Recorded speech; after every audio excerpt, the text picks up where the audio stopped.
Welcome everybody to the MERC podcast, episode number 8. Just as a heads up, this is a entertainment comedy podcast and by no means is intended as an educational one. So with that being said, if you're easily offended at comedy shows, movies, TV, or any medium of entertainment, please do not listen to this. If you're incapable of occasionally hearing something that contradicts your personal views without outright instinctually getting offended, please do not listen to this. I'm heavily of the idea that anything and everything can and should be laughed at, as it takes the power away from those ideas being able to cause harm. So, as mentioned before, welcome to the MERC Podcast, Episode 8. As with any one of my podcasts, we have to start off with the Guess the News segment, so here we go. It's time for another edition of Guess the News. I have to know more information. I shouldn't have read just this headline. From the headlines that I've read, this man is innocent. He is the victim. Man, these guys don't know shit. Alrighty. Now, there is so much political news going on that it oversaturated the feed for me being able to actually pick out something relevant in this case. Now, with that being said, no, I will not cover any of it. Nor will I pick a side or tell you what to do. If you're very much interested in that, you picked the wrong place. I'm very non-biased when it comes to that type of stuff, and I'm not a big fan of making enemies whenever it comes to that because you can't please everybody. So we're just skipping that altogether. If you want some good content, go listen to OJ's Twitter. Now, on to music, movies, and other media. I was able to catch Once Upon a Time in Hollywood, and Quinnen's foot fetish is strong in this one. Not my thing, but this movie was highly enjoyable, and if you want to take a break from all the superhero movies, which, nothing wrong with them, I personally love them, and you want to feel pretentious about the content that you enjoy, saying that you're a cinephile by liking Tarantino's movies, this movie's for you. But my advice is brush up on the Manson murders a bit. Even read up the wiki prior to watching this movie. It'll make it more enjoyable and suspenseful suspenseful at times. Now, I was able to catch Hobbs and Shaw as well, and god damn, that movie was fun. And surprise, surprise, Kevin Hart and Ryan Reynolds are now part of the Fast universe. This movie was so much fun. And Vin Diesel does not stand a chance acting-wise, but what does he got to worry about? He owns the property. He's just making money with this now. Now, as I'm always a fan of pushing comedians out to you guys, this next one, while I'm always peddling his podcast, Your Mom's House, here's one of my favorite bits from Tom Segura's special. The link will be noted in the description box of my podcast, so you can listen to the unedited version if you'd want to, as YouTube does not like it when I usually pop in this type of stuff in my episodes. So, my apologies if it is a bit edited and not your taste, but here is one of his bits from his specials where he talks about one of his favorite shows, Scared Straight. Like a boss. The following program contains graphic language, which may be offensive to some viewers. I'm obsessed with the show Scared Straight. If you've never seen it, it's tremendous. Here's what they do. In the show, they take kids, middle school and high school kids, they're getting in trouble a lot, and they send them to jail for a day. And the idea is that jail will scare the fuck out of the kid, and then he'll get his life together, hence Scared Straight. It's tremendous.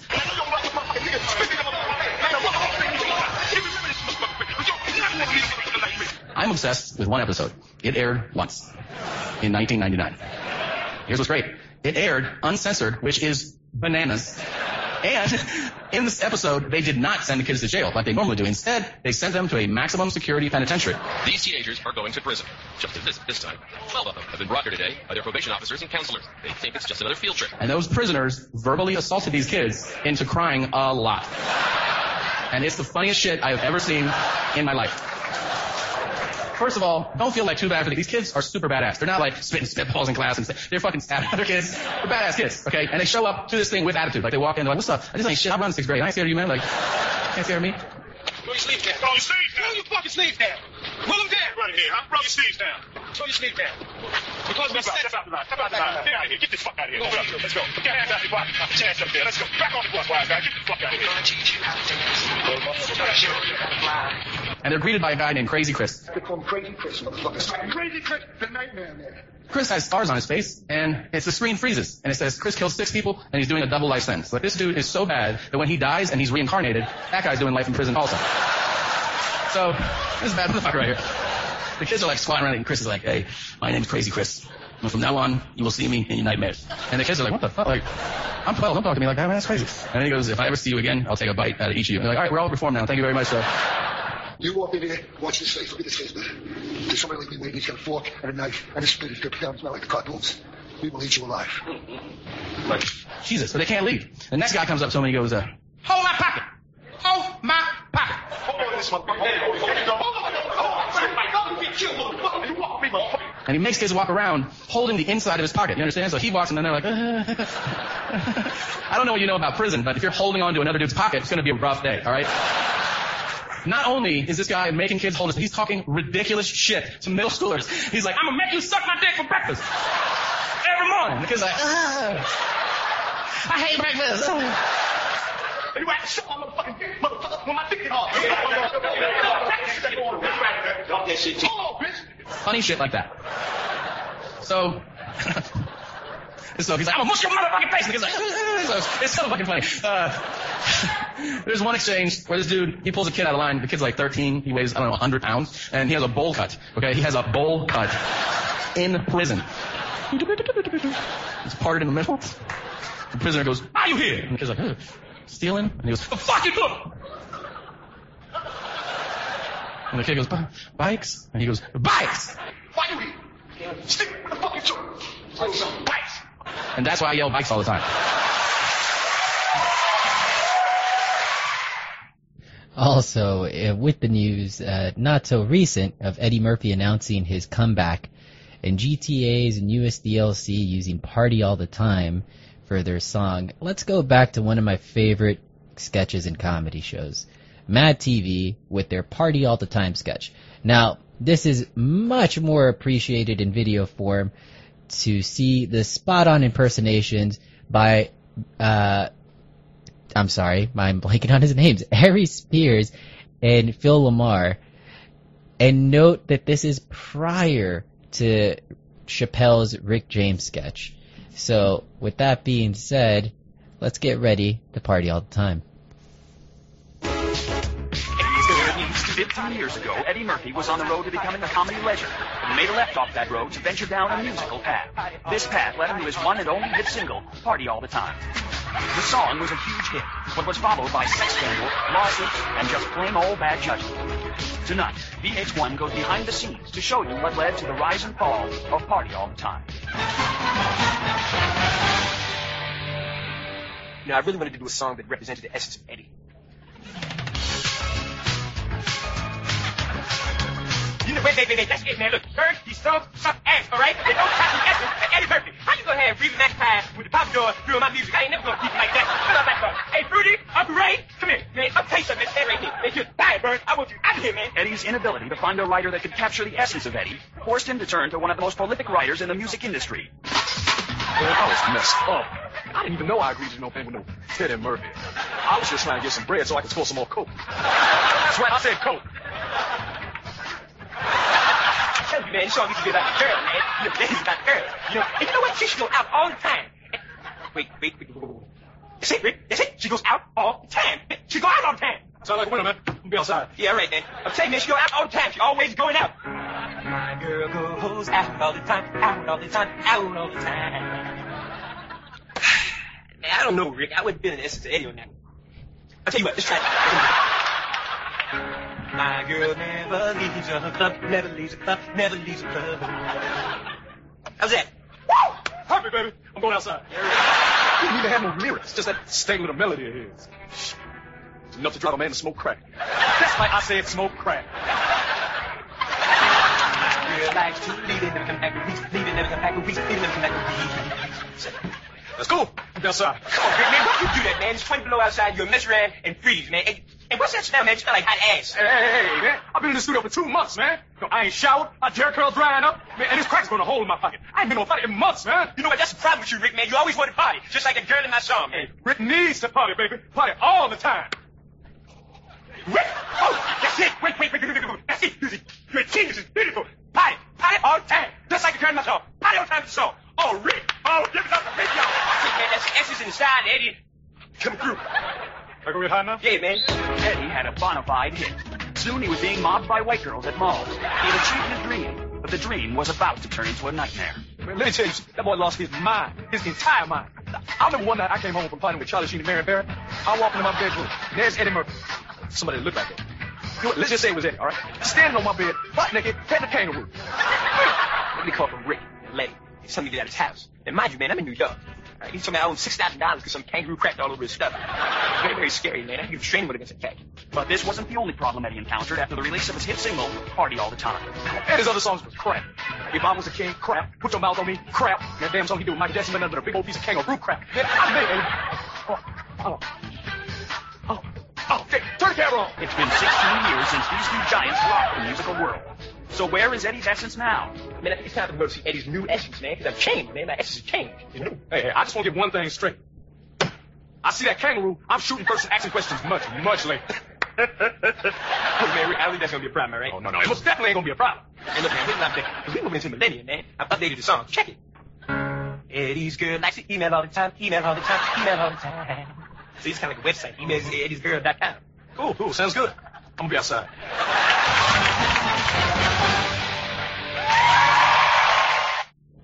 Now, that was for sure from the golden era of sketch comedy and for sure of Mad TV. Rest and rip, of course. And we're moving on to the Wrestle recap part of this podcast.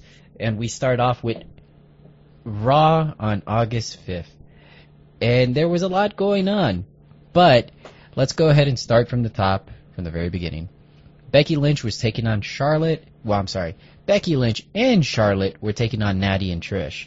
Becky was able to get victorious in this situation as she was, unfortunately, got the victory by DQ, as Natty did not break for the ref's 5 count. Moving on forward, picking up from last week, Andrade was able to pick up a victory against Rey with the assist from Zelina Vega in securing the pinfall victory. With the constant chaos of the 24/7 title, we go to Mike and Maria Kanellis' doctor's appointment.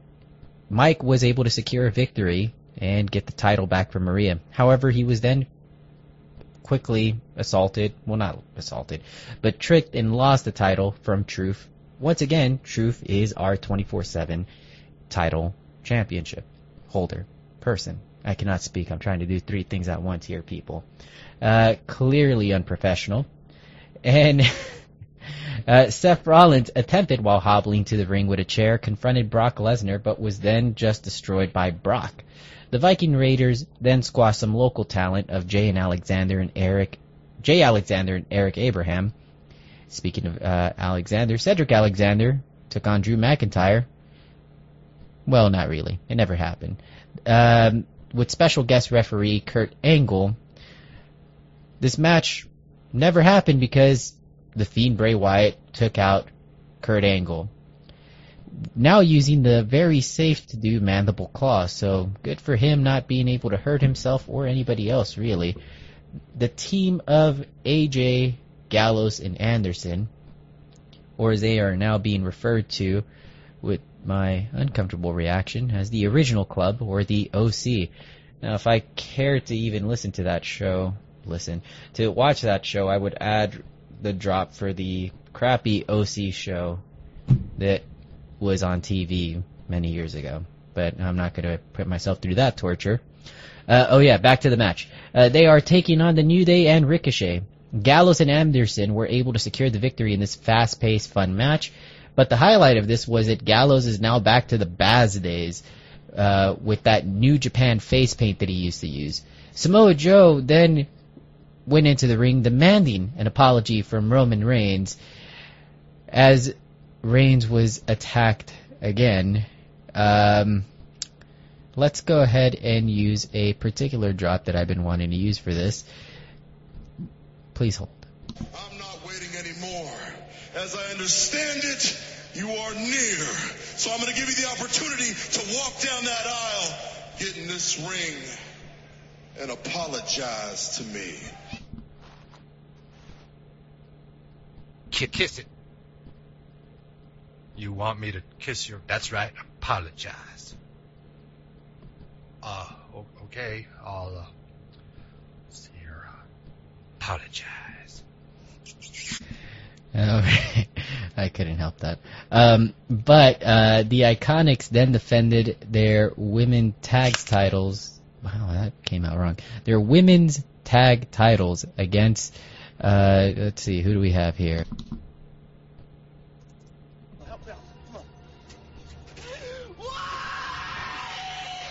the Kabuki Warriors, Mandy and Sonya, and Alexa and Nikki, which resulted in Alexa securing the pinfall victory, giving us new women's tag champs. It's announced that Goldberg will be taking on Dolph Ziggler in a segment for Miz TV. Man, I wish I didn't need to use this twice, but...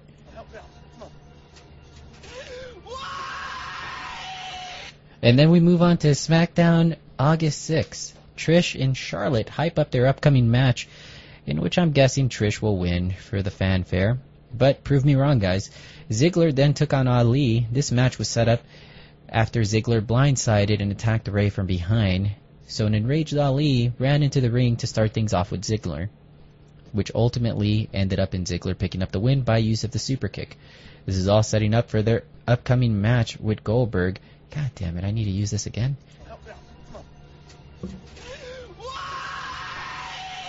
And just like Trish and Charlotte, I'm assuming Goldberg will get the victory for this one, but I hope I'm wrong. Roman gave that apology to Samoa Joe. I'm not going to search for that Jesse Jackson bit right now. But Natty then took on Ember Moon, which ended up in a double countout. We then move on to a noted favorite of the podcast, at least because we have a drop that relates to him.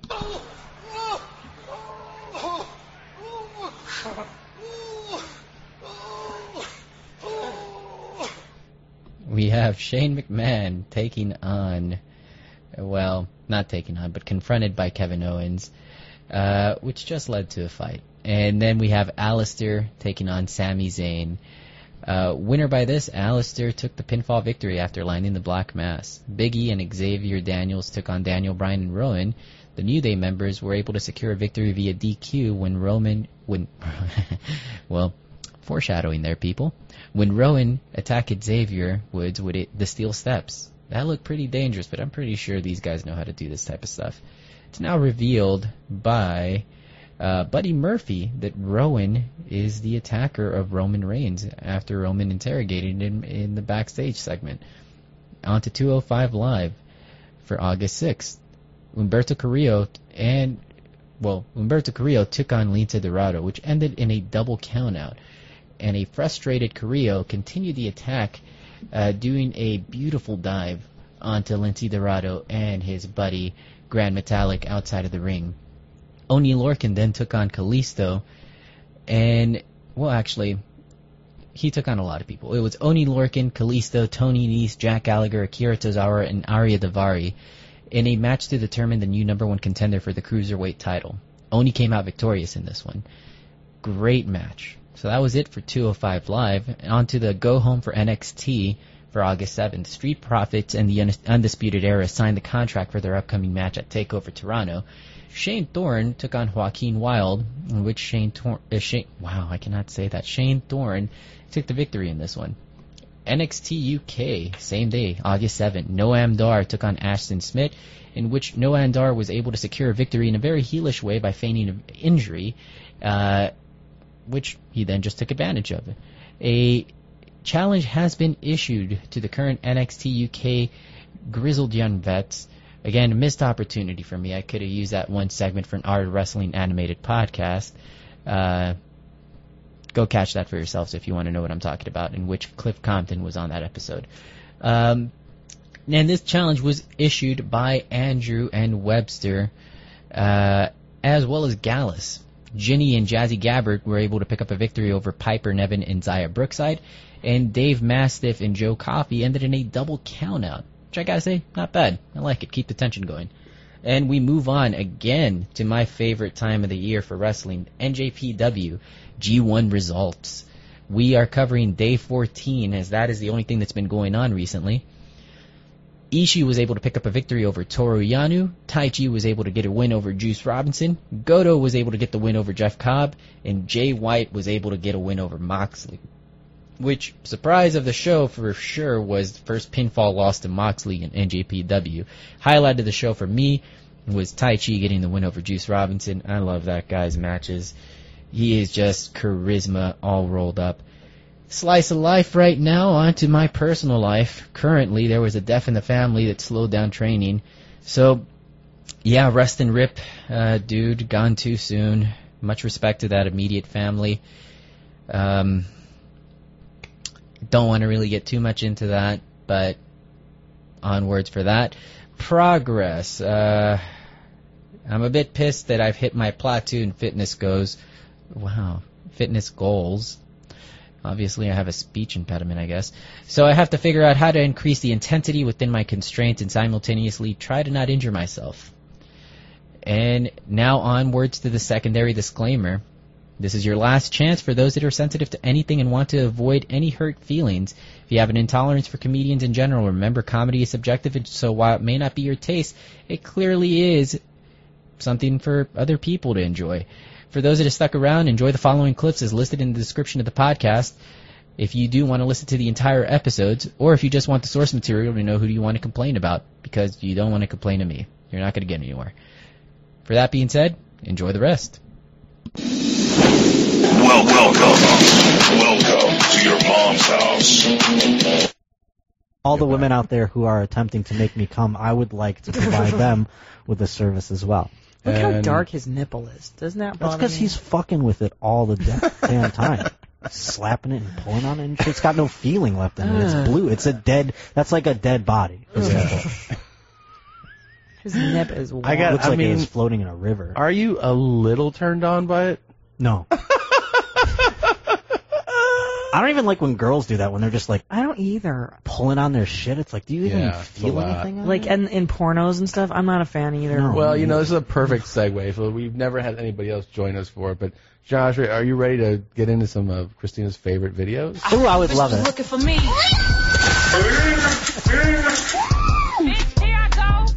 All right. Okay. The TikToks continue. It's time to get tick-tarded. I've muted her conversation on text, so these are all surprise to me. Great. Let's get tick-tarded. Okay. Let's get tick-tarded. Okay. All right. I think tick-tarded kind of it goes against the TikTok whole reason for coming up with it. Yeah, it does. Kind of puts it right on the nose. I like it. All right. On the nose. Here we go. Call me crazy. Hi, this is Abe Screech with an important question. Do you ever worry that you're retarded and no one is telling you? Well, it's true. I have had that fear. I've had the fear a lot. Yeah, like where you're just in a world, a simulation where you think like maybe all the TikTok people are smart and I'm TikToked. Yeah. I wonder that here a lot. I'll hear what I say, and I'm like, I'm So you saw this just on your feed? This was just this morning. I was so lucky. I was so blessed. This is Abe Screech with an important question. Do you ever worry that you're retarded and no one is telling you? Well, it's true. Oh, shit. How much do you love this one? That one, I gotta tell you, I'm starting to like TikTok. Yeah. I know. This one's pretty amazing. I mean, that has me shook because I've ridden the bus before, and you got a guy on the bus who's like, and then he just knows which stop is his. He's like, bing! And I don't know where I'm going. I'm on there like Googling. And I'm like, maybe I'm the TikTok. I agree. Yeah. Okay. Yeah. Hey, princess, just popcorn? For fuck's sake with it. But this is just trying to nut, you know what I'm saying? Yeah. Fair. Very fair. Fair enough. All right. And, I mean, they can all get a try, or like I said, like they can. You're fucking getting greedy. I like it. I love it. I'm just saying. I mean, if Jackie doesn't work out, I say kick rocks, toots, and I'm like, This is really funny. Yeah. Kick rocks, toots. Kick rocks, toots. Jesus man. Christ. Yep, there it is. What is going on? Elementary. So, what do you want to ask him? Hey, for real, what's it like to work with The Rock? Is he a pain in the ass? And just watch it. Do you make more money than The Rock? Hey, for real, how many times you cheated on your wife? Ging, ging, ging, ging, ging, ging, ging. Dude, fucking put the questions I want to ask. They're like, anytime they're like, Dak Shepard takes a lie detector test with his wife, Kristen Bell, and their publicist has vetted that they're like, no. Don't ask about Ashton Kutcher. Don't ask about that. No, what they're doing is they're like, that's not a real lie detector, right? You know, they're like, that's not plugged in, right? Yeah. Amy Schumer takes PA's phone and goes through her Tinder. Yeah, sure. Oh. No, all how about that this? shit. Tom Segura takes PA's phone and signs him up for Grindr. I'll suck your cock, buddy. I would be so good on that. Do you remember what I used to do for you on Grindr? Is I made a profile of you, and I used it for my phone. I used your name, Tom Segura, and I put your profile. And so I'd go on to Grindr every now and then, and people would be like, hit me up, go, hey, man, you're in my neighborhood. I want to see if you wanted to party. And I'd always go, actually, I'm going to be at the Comedy Store tonight. Why don't you come find me? A good prank, a good, like, low-level prank. That the payoff is always like, there's nothing better. Yeah. Because you know what you're talking about right there is, I think, the heart of real comedy, which is just for the fun of it. Like the most fun stuff to do. There's so many comics that don't have fun. Don't have fun. I know. It's the fucking worst. You know what I like? Like for me, my favorite thing to do, like when you're on the road with a comedian, is just go like when the waitress comes by here, just be like, hey, I shit my pants. Do you have a pair of pants I can use or something? And like, if they're like, okay, I'm like, this is a fun person. Yeah. Or if they're like, I don't want to do that. I'm like, all right, man. Like one of my favorite things, it's like one of my favorite memories is doing the road with Potter a couple of years ago, and we're boarding, and I go, just tell him you're handicapped and like you're blind, so you can board first. He is blind. No, but I mean, like, be like, go like this. Yeah. And, zombie it down the. Yeah. So he goes, okay. So I go with him, and he puts his hand on my shoulder, and I go, he needs help to board. And the person was like, oh yeah, absolutely. Like, have him stand right here. And I left him there. Oh. I go, and then I went back to the other boarding line, and then when they're like, all right, it's time to board, then they asked him, they're like, can you help him get down the jet bridge? Oh my God. So then he walked with a stranger down the jet bridge. Oh, the commitment to that. It's so great. But Dude, that was just for us. That's what I'm saying. Like, that if you're like a comic and you don't enjoy those moments, I'm like, you're not really. I don't understand people who don't get those moments. Like, those are the best moments. I went first, and I wrote no, and she wrote back faggot. That's why I love my wife. Is I was laughing so hard, and she's like, "Get a fucking lap dance. You're in Norway," and I was like, "Done deal, done." And that's why I had to go, Mark, see if they jack you off, and he was like, "They don't." I was like, "Did you try?" And he's like, "I mean, I'll just say I did not try." All right, we close this show with our best virtue signaling tweets that we can isolate to camera. Ready? Go ahead. Okay. Virtue signaling tweet. Oh, you got to say it. The number one virtue signal is about Trump. Oh, let's see if you can do the trifecta virtue signaling tweet. Okay. Enough, America. Wow, this is really horrible because now there's going to be this isolated audio of me just into the camera. And someone could just pull it and go, this is what Bert Kreischer thinks. Okay, you got to sell it to the camera, okay? All right. Enough, America. I'm done with this narcissistic clown who's running our country with one gun in this hand and a coat hanger in this hand. Enough, America. That's a good virtue signaling tweet. That was pretty good. Right? Yeah. Go, try one. Okay. And sell it. Okay, hold on. All right. Everybody needs more guns.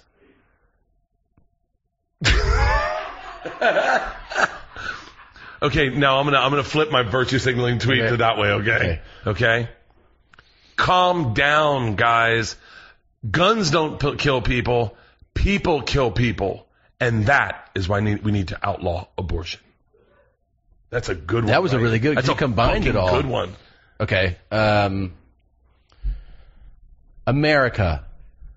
Women shouldn't have the same jobs as men or the same pay because they're fucking stupid. Okay, I'm gonna top that. Okay. Pump your brakes, ladies. These are big decisions for big brains. will decide who and when you get your abortion.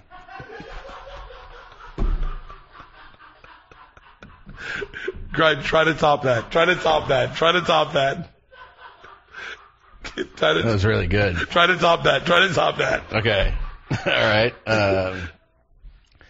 Hey, Muslims. Oh! You win. You win. Keep going. Keep going. I gotta try to top this.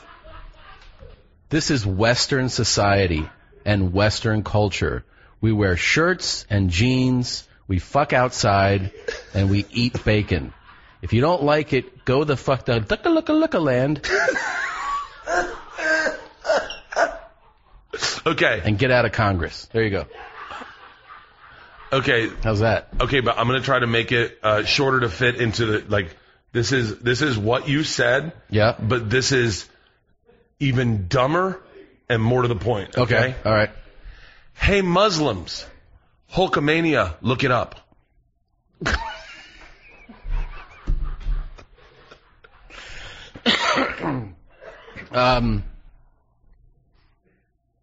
Do one to Bernie Sanders. Oh, yeah. Hey, feel the burn, old man. This is fucking capitalistic society. Your socialist bullshit doesn't work here. Maybe head up to Vancouver or one of those faggy cities over the border. Are we even going to use these? I don't know. How about this? How about this? Hey, I thought we're doing a bit. Yeah, we're doing a bit. We're doing a bit. Hey, Bernie, dollar bills, y'all. And stop being so Jewish. I think it's a nice one to wrap up on. That's a good one to wrap up on. Okay. This is a show called That Was Our Careers. My name's Bert Kreiser. I'm Tom Segura. Thanks, guys. We'll see you guys in a couple weeks. Rate, review, and subscribe.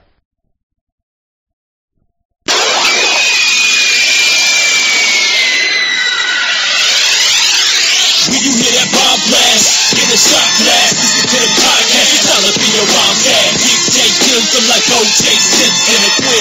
Leave the fingerless blood, don't bend. Get break quick by that big dick K Smith. Get all up in your ribs while they talking politics. Don't get bit when you rattle by that Puerto Rican snake. They natural born killers, leads in escapes. Physician just prescribes it online to you very quickly. You don't have to wait in line. You don't have to feel uncomfortable. It shows up right to your door in discreet you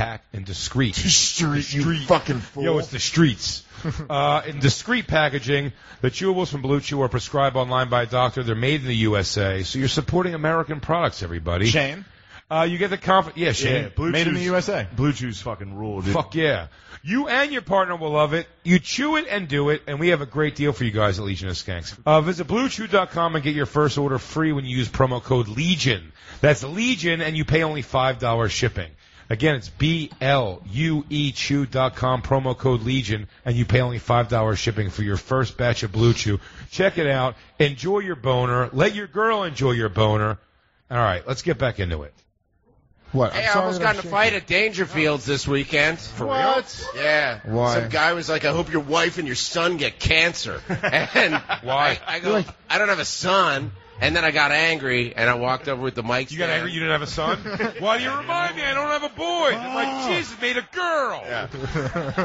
And then they don't police that room, so I grabbed the mic stand, and I said, say one more fucking thing. I got real angry, and my testosterone was high. And I go, I bet you just shot it in your ass. What'd you do with the mic stand? Use it as stilts? No, he bent it in half. Hey, sir, when I get up there, you're in trouble. He bent it in half like a strongman demonstration. Yeah, dude. That could be your face. Yo, how much cooler would you be if you were just fat?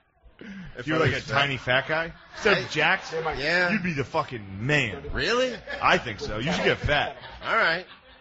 At some point in your life, Aaron, you're going to want to get fat, probably, right? So what? But Now. What happened? Dude, What happened? so sick. So I walked over, and I go, say one more fucking thing about my wife. I'm going to put this stand through your And my imaginary son. But you don't know that I don't have a son. And he goes, I'm not scared of you. And I go, all right. And then he picked up the lamp. You know, Dangerfields has those lamps on the table. No one knows what's happening at Dangerfields, Aaron. No one's been there since Dangerfields played. Let me practice. Pretend it's 1976. Is it a magic lamp? And you guys like stand-up. Aaron, is it a magic lamp? Like, oh, I wish it was at a better comedy club. Hey, Aaron, you're next, kid.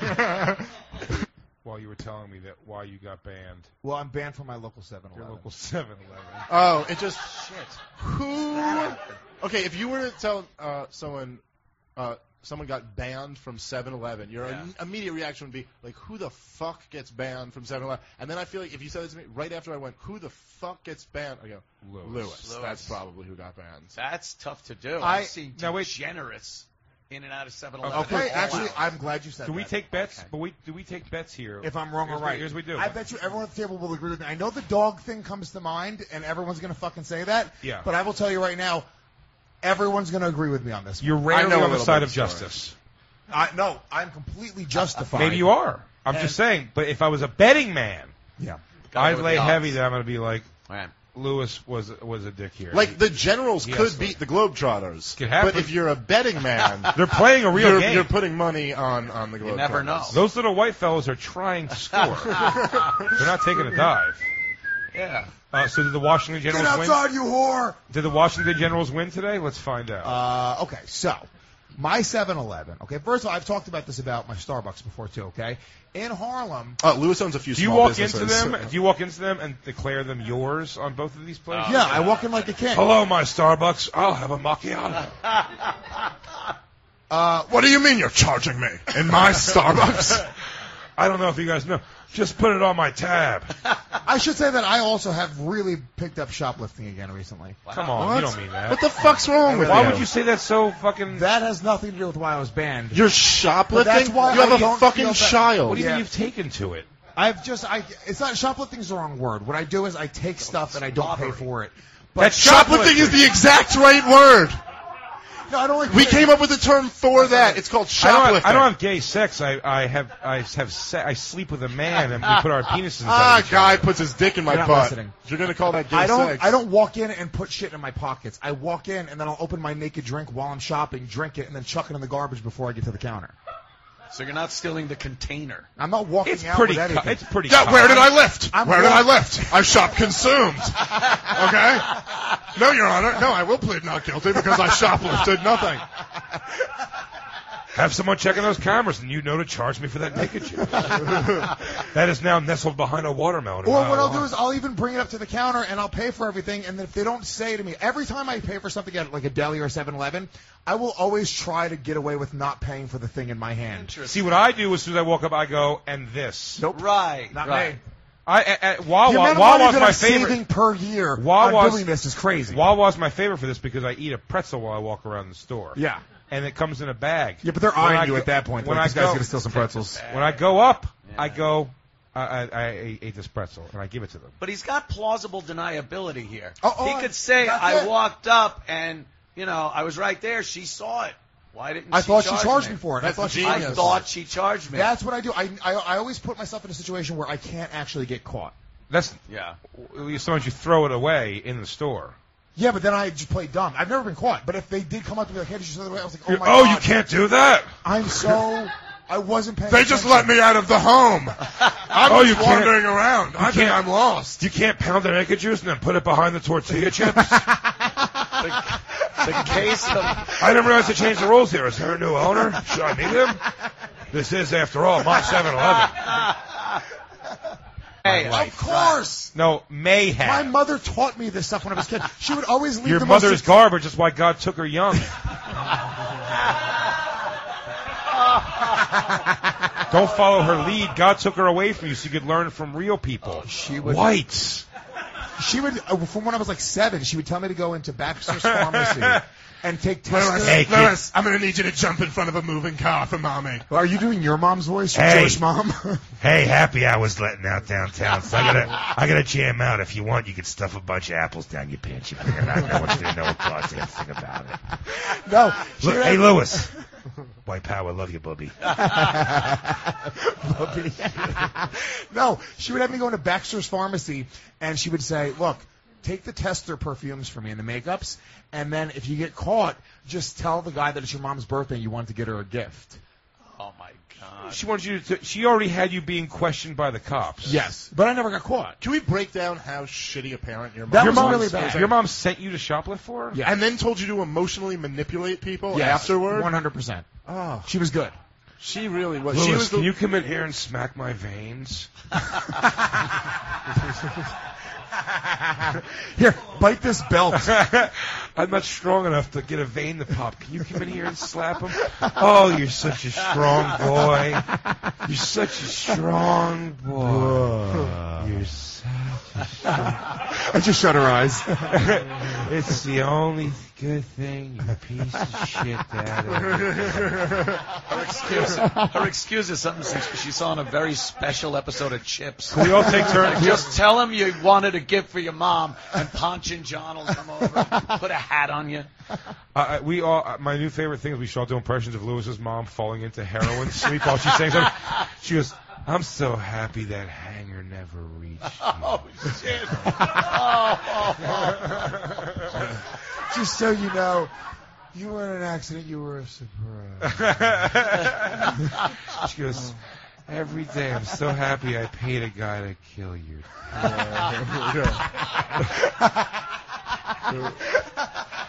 I can't believe I sucked his dick. So no, but my mom would do that with their move at the supermarket. She would leave expensive items in the bottom of the basket, and if she got caught, she would play dumb. Okay, right. So this is something that a technique that I learned very early in life, and I don't like how everyone at this table is pretending that they're above it. Above what? A little bit of shoplifting. You just saved Mama blowing a trucker. Years. When you grow up, you're going to be a real ass dude. I took those words to mean something. Son, we may not be rich, we may not have much, but you always have your middle initial.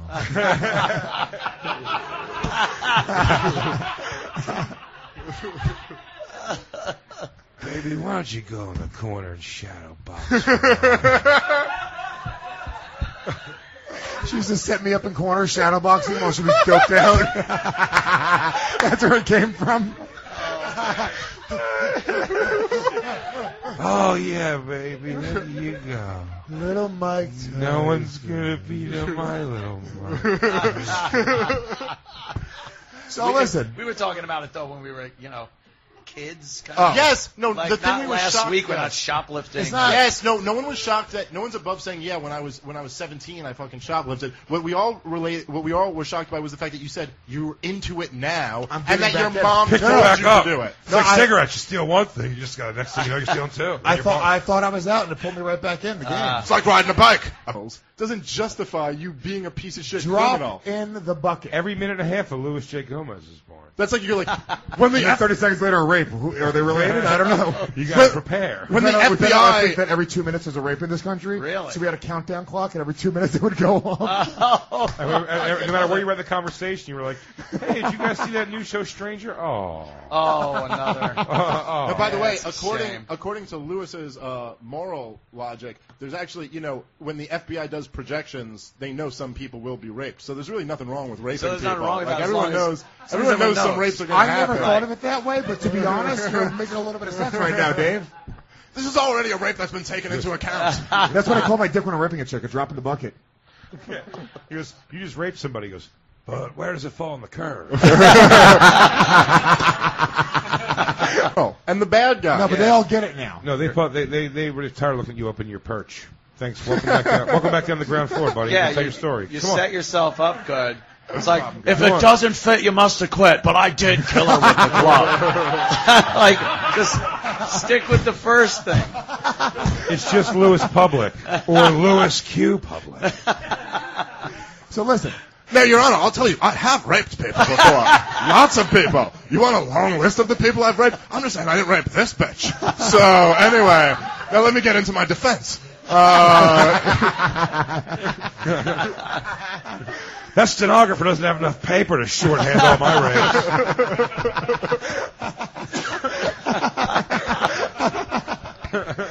Oh, God. But not this one. She is really wailing those two buttons. So in the hood, they've started these gentrified neighborhoods are starting to bring in these businesses like Starbucks, 7-Elevens are everywhere now. Whole Foods is fucking all this shit, right? So I said Foods is, yes, you can fucking make fun. I can't. Just Get on with it. Just say the foods is All right, listen. I don't listen. You haven't been. They won't even let you in a Whole Foods. You haven't been kicked out of it yet, so I can't hold you accountable for that. I'm going to the other Whole Foods. Whole Foods is. You know how many Whole Foods this is they're building? No, I said it right because it's plural Whole Foods. Reminds me, I gotta go to Macy's. The East Village alone has 4 Whole Foods. Wait, who does this food belong to? Is this food Whole Foods? $30 for kale. This must be a case for Whole Foods. Just shut up. God damn it. I just want to get to the story. Louis, your grammar was never the thing I loved about you. Oh, fuck. All right, so listen. In the hood, it's like you have these bizarro world versions of these stores. You don't live in the hood. I went to it finally, and you don't live in the hood. No, I live in a nice area, but it's gentrified, though. I got you. I live in a nice block. There's plenty of hood around you. That's fair enough. That's okay. Fair. That's fair. You go to my... I wouldn't move there. You go to my 7-Eleven, okay?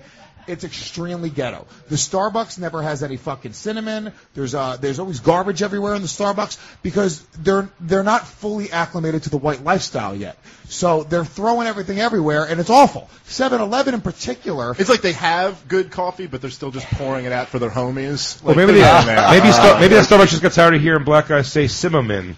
I'm a Simmerman bun, yo. Simmernim.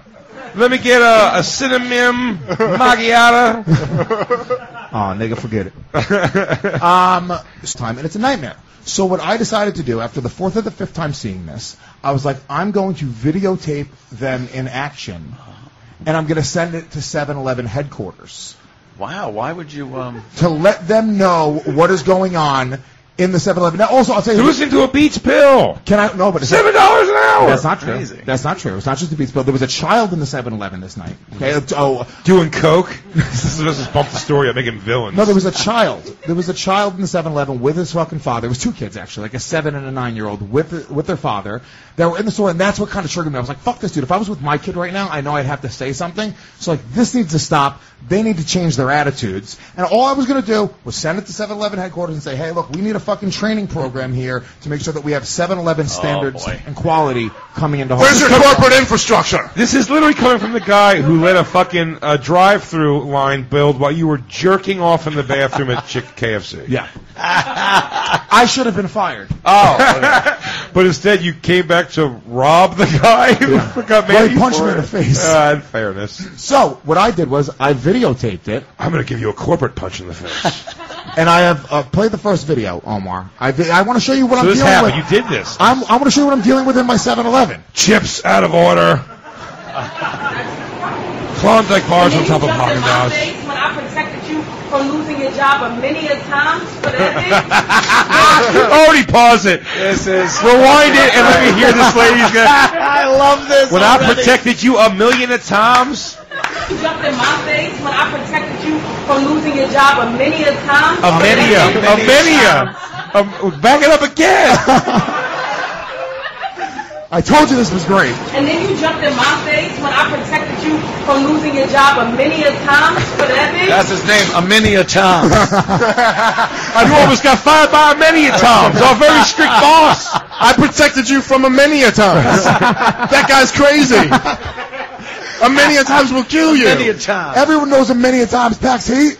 Every time we go on lunch from our job at Goldman Sachs, you know, I've talked to a many a times from firing you because you always be late and fronting. All right, continue. Play it. It gets worse. If you think somebody come here, first of all, I work here. So I can come here and say what I want, but you think I'm going to come here Pause and it again. I got to admit, though, for a ghetto 7-Eleven, wild gum assortment. A lot of gum. I love like weird ghetto logic that doesn't ring true to anybody else, but it's always something like, now I work here. I say whatever the fuck I want here. And you're like, wait, that would be the opposite. Is that an employee? That's an employee. This is the girl who said I work here. Oh, it's great. This is the girl ringing shit up. I thought it was a chicken line. Dude, what did you video this on? A fucking... No, what do they call that? A StarTAC? I had to text the video. Nokia fucking... It was too large of a file. I had to text it to Omar. Did you have to transfer this from VHS to DVD? Yeah, no shit. Wait, you think somebody come here, first of all, I work here. So I could come here and say what I want, but you think I'm going to come here and fight her when I could just go home, unlock the door, and beat her up in my house? Are you kidding me? So Monica, he jumps in my face. Sade pushes me back. He jumps in her face. Sade go get her homeboy. Wait. What are you doing, though? Pause right for a second. You just hear Lewis go, "This is Lewis J. Gomez reporting." I'm scared and I'm alone. And I'm at 7-Eleven. I felt threatened. I just want James to know that I was brave in a very scary situation. I'm in, I believe, aisle 1 or aisle 2. There's only 2. It's a 7-Eleven. No, I'm not wearing a wire. What the fuck do you think I am, Narc? If this is getting through, please send help. All right, play it. I'm at Black 7-Eleven.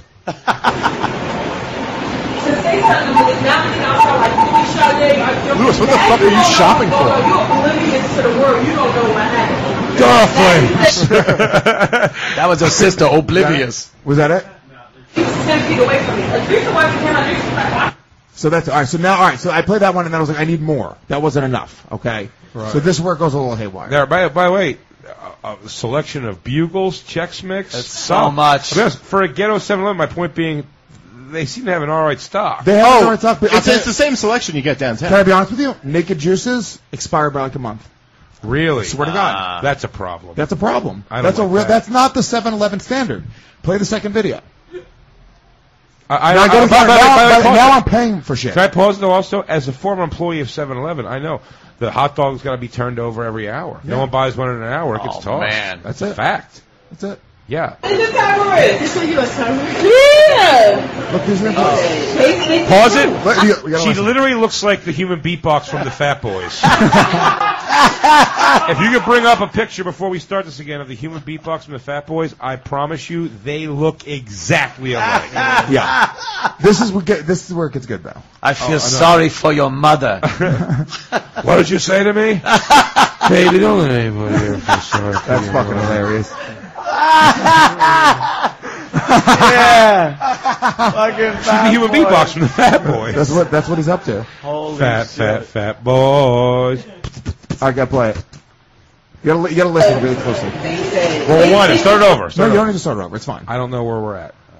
This is you, yeah. They speak the truth. I don't believe in they. I'm pretending to believe text. they. I watched the interview too. 211, sweetheart. I'm sorry? Is there a reason why you recorded her? No, I'm not recording anybody.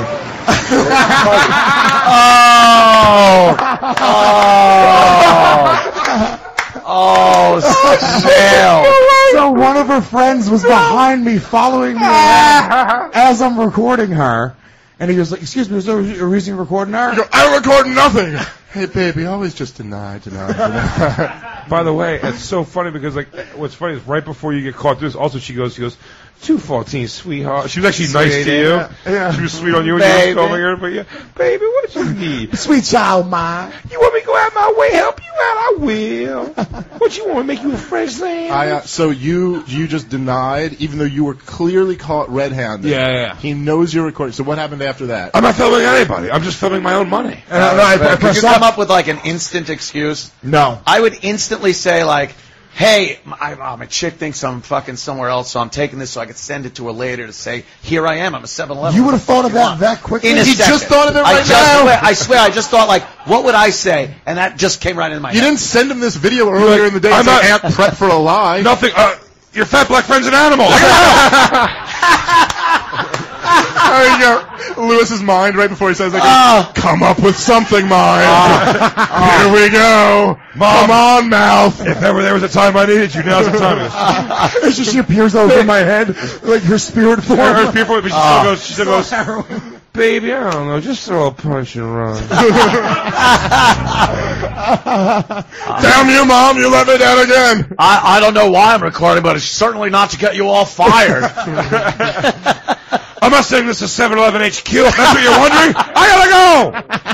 I certainly wouldn't send it to 711hq.com/HR. You can keep my Mountain Dew throwback real cane sugar.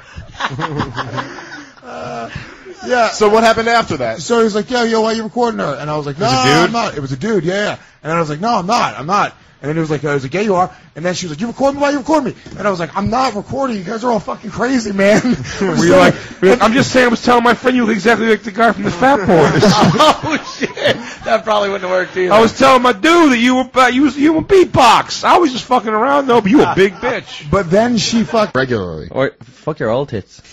More weirdly. Give them to me in a The box. old one. You can take the old ones. That's not a bad deal. Is that possible? Can you do that? Tits in Miami are like $3,000, but they're like $9,000 in New York. Okay, I mean, if this person that told Yeah, you because we about want to it- get her white titties. Shannon, she has good boobs, the girl who told you about this? how do you know it's a girl that told me about it? The individual? Could be a trans person. Whoever they are, we know they're not funny. So still a girl. Look, yeah, these tits are fucking phenomenal. So you need to get your ass down to Miami and figure that shit out, Shannon. Yeah, they do asses too. Your ass kind of stinks. Imagine you got a new ass, Shannon. I mean, great. If I had the money, I would do all of it. $3,000 is not bad for tits. No, it's great. Yeah, you need to figure that shit out. How long do they last? Fucking Patreon. Yeah. They last 10 years, but mine are 17 years old. So into your 50s. Yeah, that's good. Yeah. When do you stop getting They have that? a At cat- like 70? Do you go down to like a B cup That and would- just be no, like... I am like nothing without them. I'm like an A. That's true, yeah. 100%. I like a girl who knows herself. It's actually my identity, so You're I less than can't nothing. afford to get lower. Shannon, pull your shirt down, we can't hear you.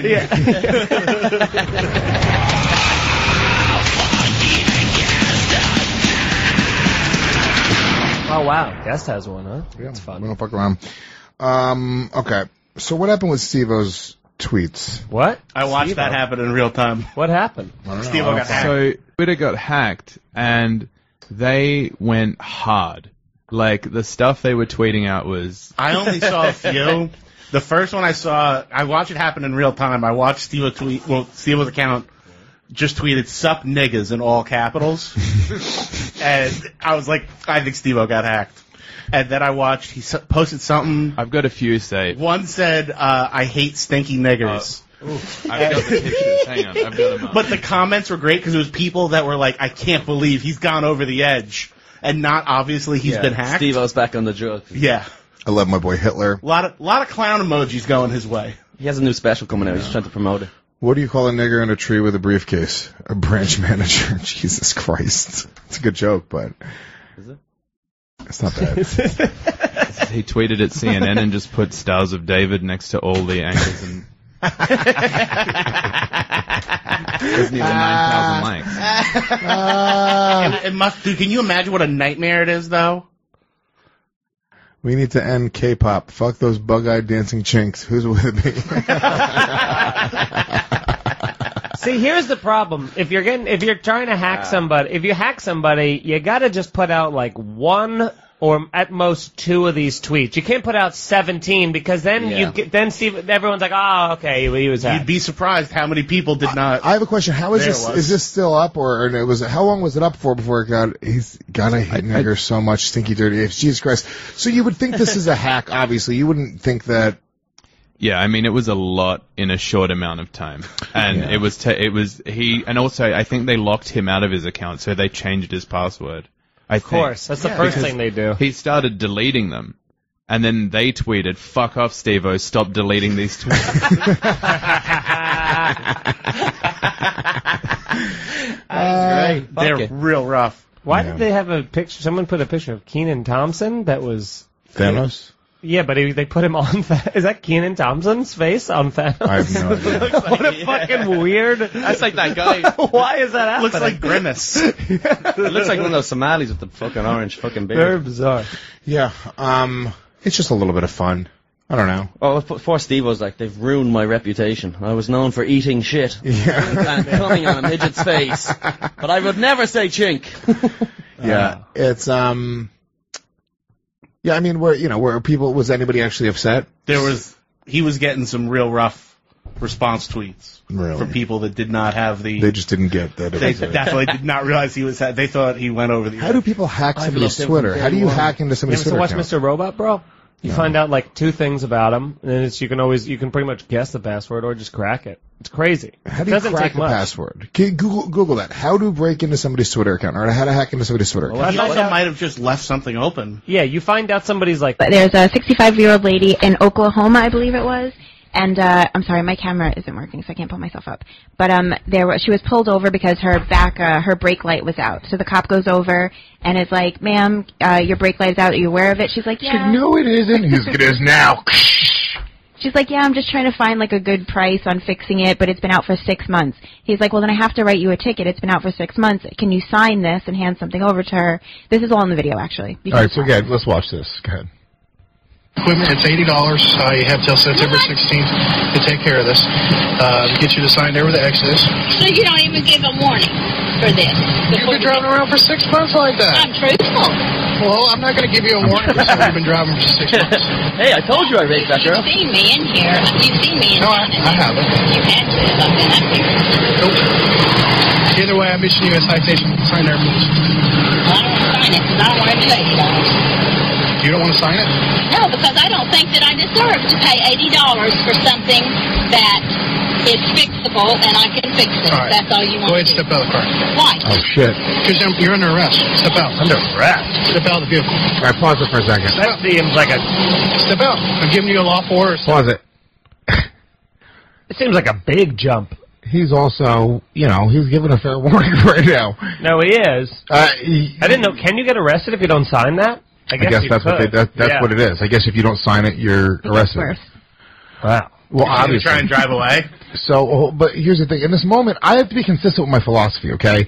And I've talked a lot about this. I was like, you have to comply. Once you're caught, you're caught. Once you're caught, you're caught. You have to Always comply. You could fight it later. Yes, just don't You're have. never going to win that. So, right now, I'm on the cop side completely and wholly as of right now. I am too, kind of. Let's see. Always on the cop side. Always on the cop side.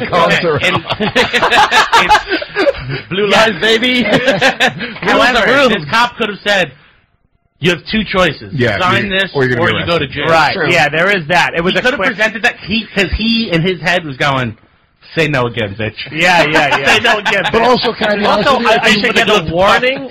I should get a warning for being driving If you look at her, 6 months. she looks dangerous. No. This woman looks like she could have a weapon. Who knows what's going to happen here? You don't know what's in these people's hands. Right now, she's being a violent criminal, in my opinion. When you resist arrest... Step back, she's got a charm bracelet! When you resist arrest, you're creating an environment where the police are at risk, the people around you are at risk.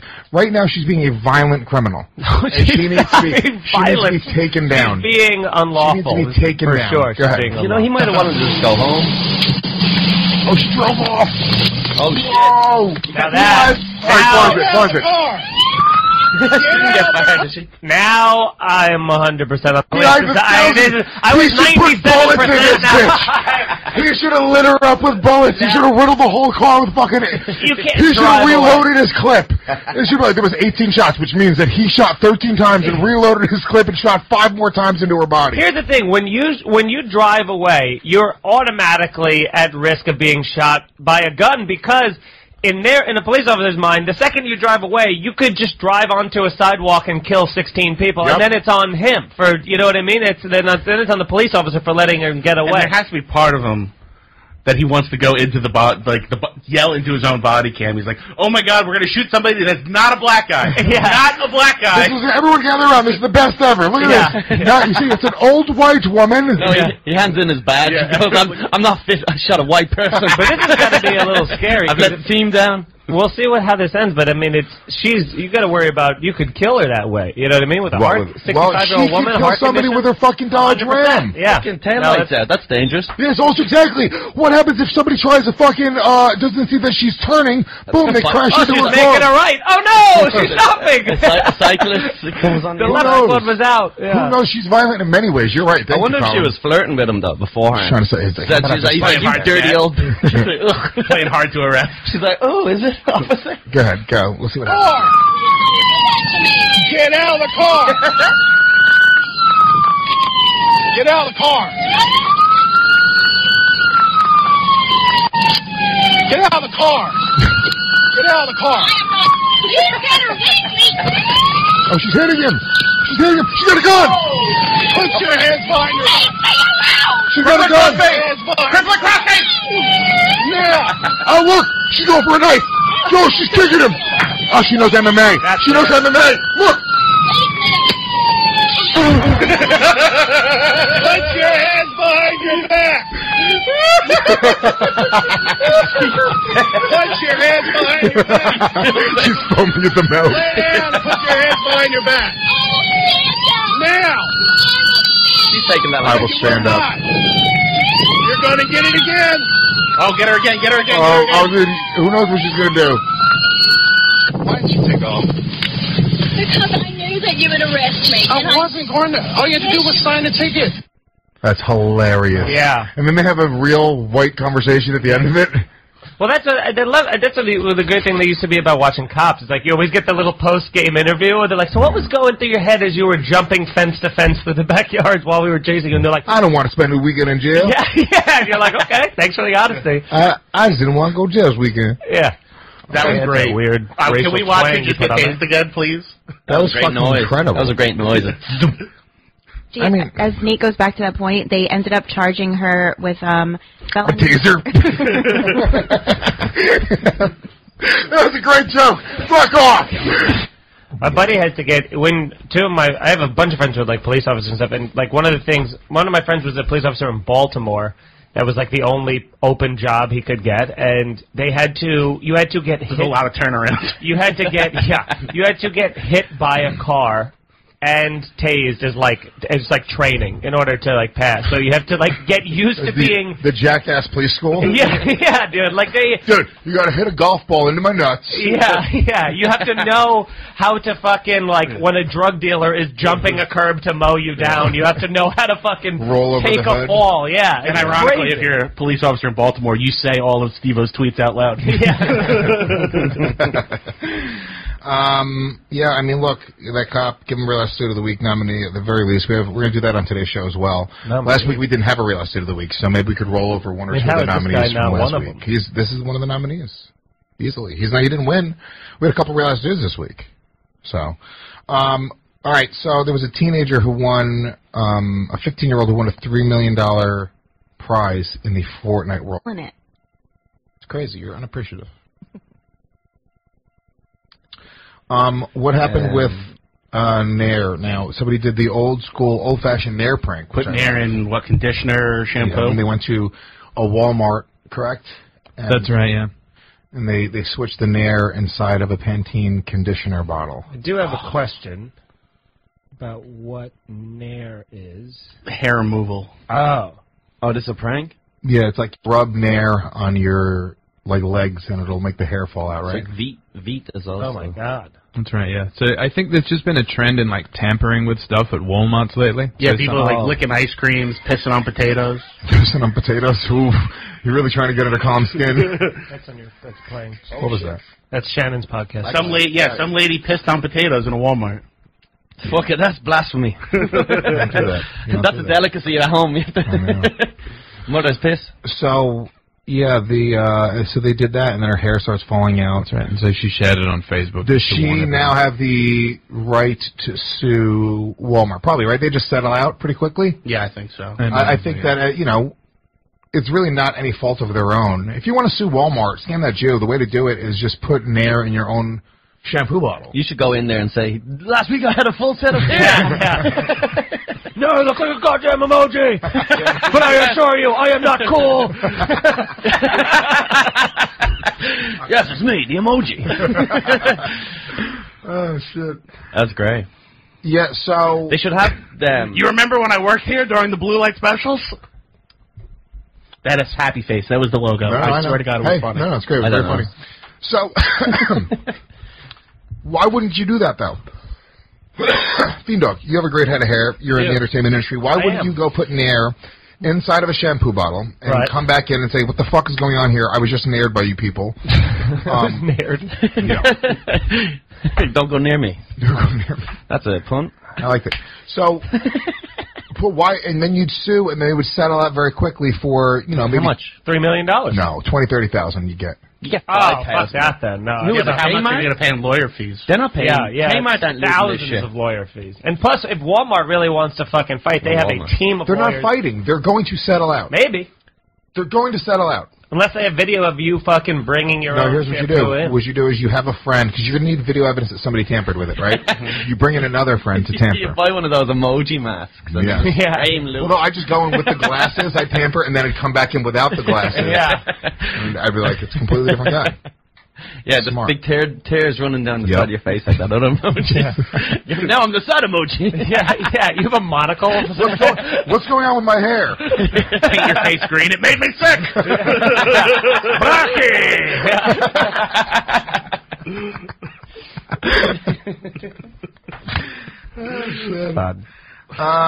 Yeah, I just feel like you could scam that Jew pretty easily with something like that. That is a way better prank than, faking a slip and fall inside of a supermarket where you have to sort of break your hip or whatever. This is just narrowing your hair. Especially now, because this is people are tampering with stuff all over the place. Yeah. They wouldn't even. now is the time to capitalize on it. Do it this week. Can we call a lawyer right now? And yes, It costs money to call a lawyer because No, it doesn't. They'll bill you No, for it the doesn't. if you start No, it asking legal advice. No, it doesn't. You They'll can call. bill you I for the guarantee you I can call 1-888-888-888-888. Salino and Barnes. Yeah. Injury. Wait, still there? 888. Call Salino and Barnes. Get them on. Call Salino and Barnes right now. Salino or Barnes. I don't give a fuck. They're actually only injury. Can you get them both on a conference? They're injury. Yeah, I'm injured. My fucking hair is nared. My hair is nared. It's neither here nor there. Don't you care? There's my no hair nor there. I have nothing that I can wear with this hair. My head is bare. It's not fair. I don't care. Call Salino and Barnes. 1-888-888-888. Or rape them. Exactly. Jesus. Crazy. Sorry, ladies. Sorry. Yeah. But you really think about it. It's like, what a mad relationship. It's mad. The relationship between males and females? Yeah. It's mad. That's why I always laugh at dudes who get, when guys get jacked for their divorce money, it's like, come on, you're going to be all right. Yeah. You got all the terrible things that could go wrong. Right. That's just, you just get jacked for some money. I like that perspective, actually. I kind of puts it on perspective. You're just like, yeah, that's... Nobody raped you and killed you. Nobody raped you and killed you. Look, people get into bad relationships. Yeah. I mean, I'm not happy that someone ever gets into a bad relationship. But if you get in a bad relationship and she's just a gold digger, and each one like, oh, God. Yeah. Like, I've had so many friends that have been like, yeah, my fucking ex-wife, she wants more money, I got to go to court. I'm like, wow. Yeah. But you can't get raped or murdered, player. But it's like, you fucked up. You shouldn't have married her, dummy. Should have known. Should have known she was crazy. Would you rather get raped or murdered? Raped. Really? Yeah, for sure. I mean, I don't want either one. Obviously. But if a guy rapes me and I'm still alive, then I get to murder him. Oh, shit. You gotta think about it that way. So you can get to murder. Yeah, you don't just get, I'd rather die. No, I don't get murdered. I just get raped. Okay. I'll wait. But isn't there trauma with that, though, Yeah, there'll be trauma. Yeah. I'm not going to enjoy it. Yeah, it's going to be terrible. Yeah, but it's better than being dead. Okay. I'm not saying it's good. No, but all right. But for me, as a man, as a human, I would rather be raped than murdered. Okay. For sure. Then you go John Wick after that. 100%. Yeah. Just so everybody fucking knows. 100%. Don't rape me or I'll murder you. Yeah, I'll have a new goal in life. But you got to say goodbye to everybody before you do it. Oh, because you're done after that. You're not going to stay alive. Yeah, it's not John Wick. John Wick just drives home. Yeah. They arrest you. But dude fucked you and then you kill him and they go to you immediately. Yeah. I go, hey, did you kill that guy who fucked you?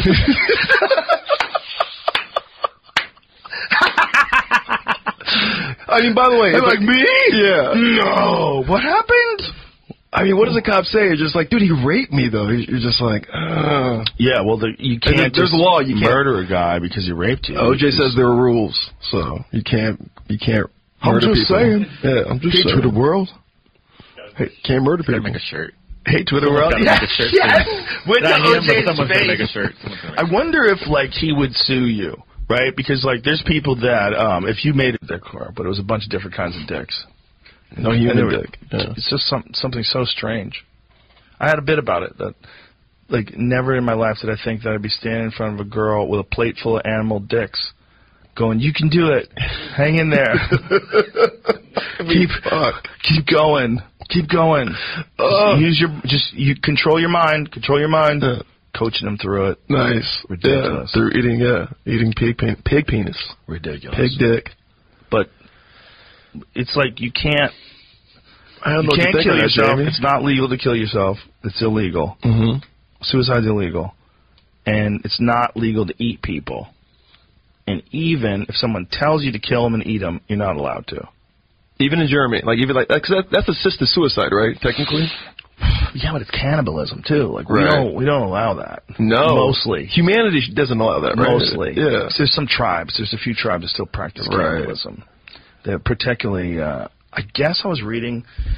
I'm just not interested in learning what a human tastes like. Yeah, well, it's probably not good. Right? We're gross. Yeah, we eat a lot of trash. Cannibalism. There's no laws against cannibalism per se, but in most, if not all states, they've enacted laws that indirectly make it impossible to legally obtain and consume the body matter.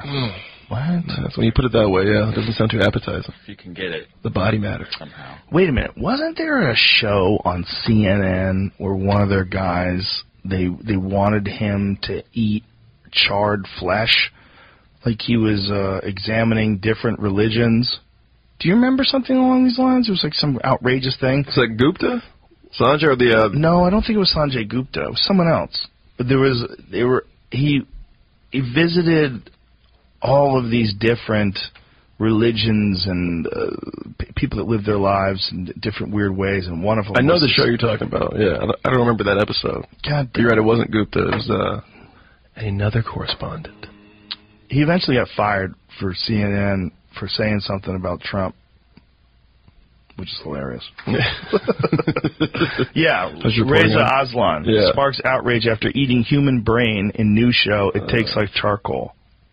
See, the problem with that, too, by eating a human brain, is that, I mean, maybe these cults or these tribes or whatever he's involved with does do that. Mm-hmm. If the brain has prions are what gives you mad cow disease. Oh, really? Yeah. So you can get sick from that and die. What is that name of that? Jakob Creutzfeldt disease. Okay. And it's basically mad cow disease, and you get it from prions, get it from brain tissue. Oh. So they survive like thousands of degrees.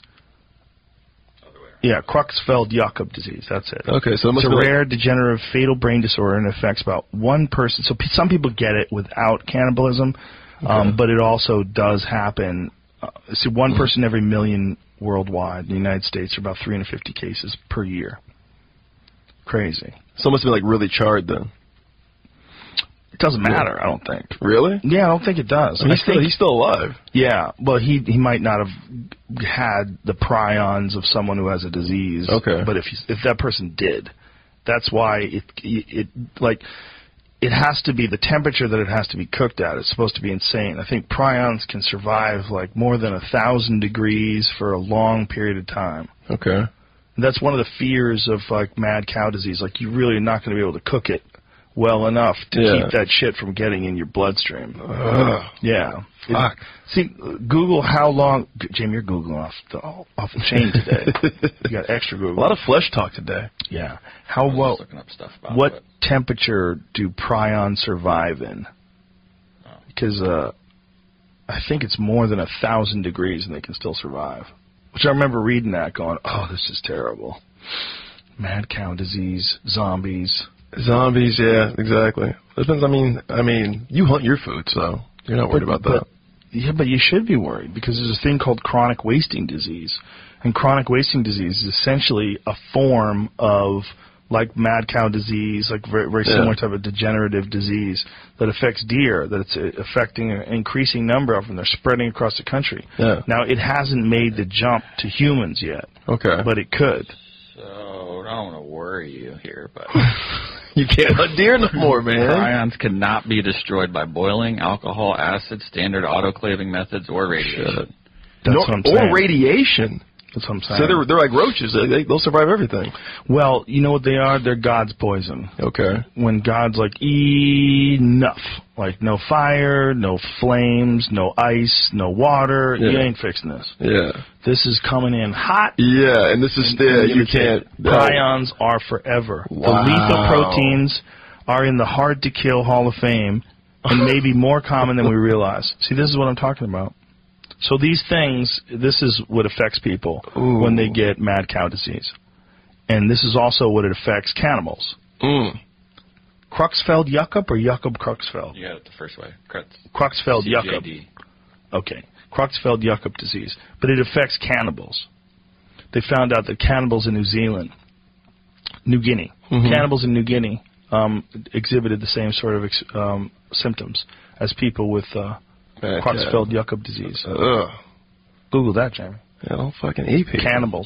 Cannibals that get Creutzfeldt-Jakob disease. Those poor cannibals. Well, they're eating brain matter. That's what it is. Yeah, just eat the flesh, fry the flesh. Just eat the booty. Yeah. Just eat the booty. Oh, here you go. Only pork butt. They evolved their resistance to it. Because they were getting it so much. Oh my God, that's so crazy. Wow. The Good practice for them. of cannibalism in one Papua New Guinea tribe led to the spread of a fatal brain disease called kuru that caused a devastating epidemic in the group. But now some members of the tribe carry a gene that appears to protect against kuru as well as other so-called prion diseases such as mad cow. So they evolved. They evolved that generation. Wow. They're like a super bug. Fucking life finds a way, man. To eat more life. Finds a way. I wonder how long it's going to take before we're physically addicted to phones to the point where you need it to stay alive. I mean, like you need warm clothes, right? In a cold environment, you need a warm house. How long before you need a phone? Like, here's the thing: the phone's going to help you. It's going to make everything better, but you need it. It's almost like a heart monitor. Like, exactly. I'm going to need this. You have to have it. Wow. It's going to take generations. You just call it an access point to the internet instead of a phone. Yeah. A way to access that don't information. just call it a phone. It's just a different style of playing, and you have to get used to it. Like, it's in your mind, you have to anticipate that the ball's going to... When a ball hits a sticky surface, it reverses and goes the opposite way. When it hits this surface, it continues the same spin. So if I go top spin to your top spin and you have the same kind of paddle, it's just fast back and forth. But if you hit it to the other kind of paddle, I hit it with top spin, it comes back reverse. And your brain has to... figure that out. Then people have two different sides. That's why we've lost every view. I know. Cut. And ping pong episode. Ping pong. Judah Friedlander, who is very good. Let's get something. So you should skip forward to this point. You want to hear me say, Donald Trump, ping pong is a tremendous game, but I don't like any of the people playing it. All right, so this is great. So this is what actually I'm glad you just did that because this is what you're known for is you do a lot of great impressions. Tremendous impressions. Incredible impressions. Probably the #1 impressionist on this show right now, and the downloads going through the roof. I could do a pretty good. No. Oh, you do fantastic. That was almost Nixon though. Yeah, no, I'm terrible at that. I could do like. You do a lot of great characters. Yeah, that's a different. But it's a definite dead-on skill. So you've done impressions for a long time. Then you started doing a lot of sports impressions, and that's what you became famous for. You were on Fox Sunday Fox morning. NFL Sunday. The ESPN, doing some other stuff there. Yeah, so you kind of went into that groove, and you were just out on the road doing all that after your Mad TV years. So that gets everybody caught up on that. So, but I can tell from talking to you that, like, so once you got into that lane of being an impressionist and making a lot of money doing that, that's when you became pigeonholed into that genre. Yeah, because I would just do it all the time, and it was easier. I mean, that's a big part of it. I think there's a huge element of laziness and being complacency. So that's a word, right? For some reason, it didn't feel like a word, but I think it's. If it's not, we'll make it one. But it was this expression. If I was going to do a Damon Wayans, it would be more like that, this kind of thing. I don't do a great Damon Wayans, but if that's the way to get to it. Or Billy Crystal, nobody even knows who it is, unless you're watching Monsters Inc. Then of course maybe you could figure it out. So you do those weirder ones, and the weird ones like the Tom Hiddleston I was doing, and that's just him talking, and normally. So you do that, or you find something weird about it. Like I found this is more a visual thing, so more people watching it. Like with the thing that I'm trying to work on for this show is like Tony Stark, Robert Downey Jr. Talking to Bruce Banner. Hey, Bruce, do that thing where you scrunch up your face and are a little confused. I don't know what you're talking about, Tony. It's like every time. It's that's the relationship, and that's the fun thing about it. So finding those things and just moving on from them. I do a little bit in my act now. It talks even a little bit about pigeonholing. I'm trying to find the threads that I'll put this stuff all together. Chris Hemsworth. We know him, Thor, right? And we know him from that Loki, my brother. That whole thing. Yeah. He's cast as Hulk Hogan. And you think about that audition, the first time he goes in, Chris, can you come in?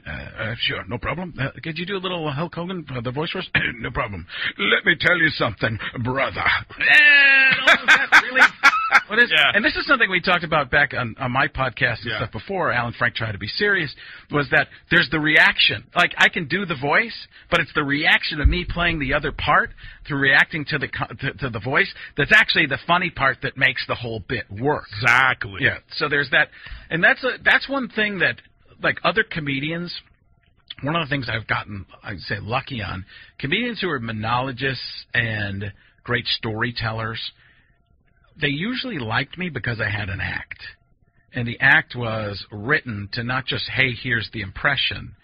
Here is a story, a setup, a reason for the impression. Right. Here's this character in this situation. And not just that, an observation on the person. So what's your take? In acting, you know, we talked about acting as well. And one of the things about acting is, you talked about drama, and how you have to have the backstory. Yeah. I actually try to, like, take a person like Al Pacino. So Al Pacino, for me, my take on him is he's amazed by everything. In acting, you're curious, right? Al Pacino is one of the greatest actors of all time, arguably the greatest actor of all time to some people. So he's super curious. So he's amazed by everything, even a simple light turning on, a light switch. He's like, wait a second. You mean you flip a switch over there, and a light goes on over there? Whoa! This is sorcery! And that's what the take is. And then the take, there are people that do better impressions than me. You watch YouTube, most of the people doing the stuff, they just do a line from a movie and move on. But you can't do a sketch or you can't do a comedic bit based on that, because what's the take on the person? So... But that was the way that was done for so long, though. It's like you would see comics like coming from like, you know, the mid '90s, early 2000s. It was like there was some impression. People would do an impression, and that's what you just said is how it would be done. Even I think it was older than that, and that's why it died out, because people weren't taking. Dana Carvey did it, and Jim Carrey did it, and took a take with the people and cartooned them more. But what happened was impressions did not evolve the same way as monology and those type of and storytelling did. It stayed vaudevillian. It stayed very old school. Like, okay, and now what if Jack Nicholson was eating a banana? And you're going, is there a reason he's eating the banana? I mean, I don't get it. Where's this coming from? But what got such like an empire in a way, like it became like a, you know, like you were like Coke, you know what I mean? You were like McDonald's, right? You know? It was well, like, here's the problem. This is what you expect, you want to see, and it's successful, and it's impressions have a shelf life. Yeah. All right. When the person's alive, that's good. Then they die, it's just over with the impression. Okay? You can do it for nostalgic purposes. When a president is no longer president, it's considered dated. Gone. You can throw it in there, but it can't be a staple. Let's say you do an impression of somebody that just had a hashtag moment.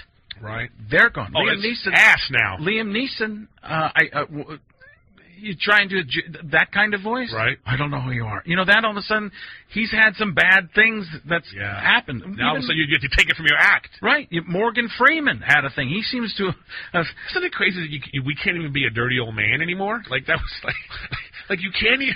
Well, the truth is, I can. Listen, Sonny, play God for a while. I just lost my voice. It was like, what happened there? It was like I was struck by the Almighty himself. Yeah, that was what. Yeah, I was going to say that. Wow. Morgan Freeman from the Almighty movie. I'm not sure what happened to that one. You in the bathroom smoking crack, now sing the school song. nobody even knows that reference. Right there. Lean on Me, Stand By Me. It's one of those two. He was the HNIC right there. Now they call me the Batman. What do you think about this news about Eddie Murphy trying to come back?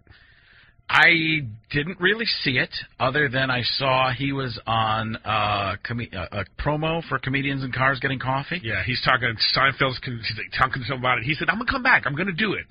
I think he's gonna start coming to the clubs. I just hit up the manager at the Comedy Store, Adam Egett, and I was like, so should we start to prepare to get bumped by Eddie Murphy right now? Should we prepare for that? So I think that's about to start happening. He's going to do clubs. Yeah, I mean that's interesting. I mean, Robin Williams came back and started doing, but those were huge venues. Yeah, I think that Eddie Murphy. I find him. See, I have something. I feel that you have the similar thing because I think that he had such a high level of respect for stand-up that he didn't want to go back to it because it was like he was great. Yeah, how can you ever be that again? How can you be seen on the come up? You don't want to be seen in that level. But that's what it is. Look, I've seen Chris Rock at the Comedy Store. He comes in, lower your expectations. That's exactly what.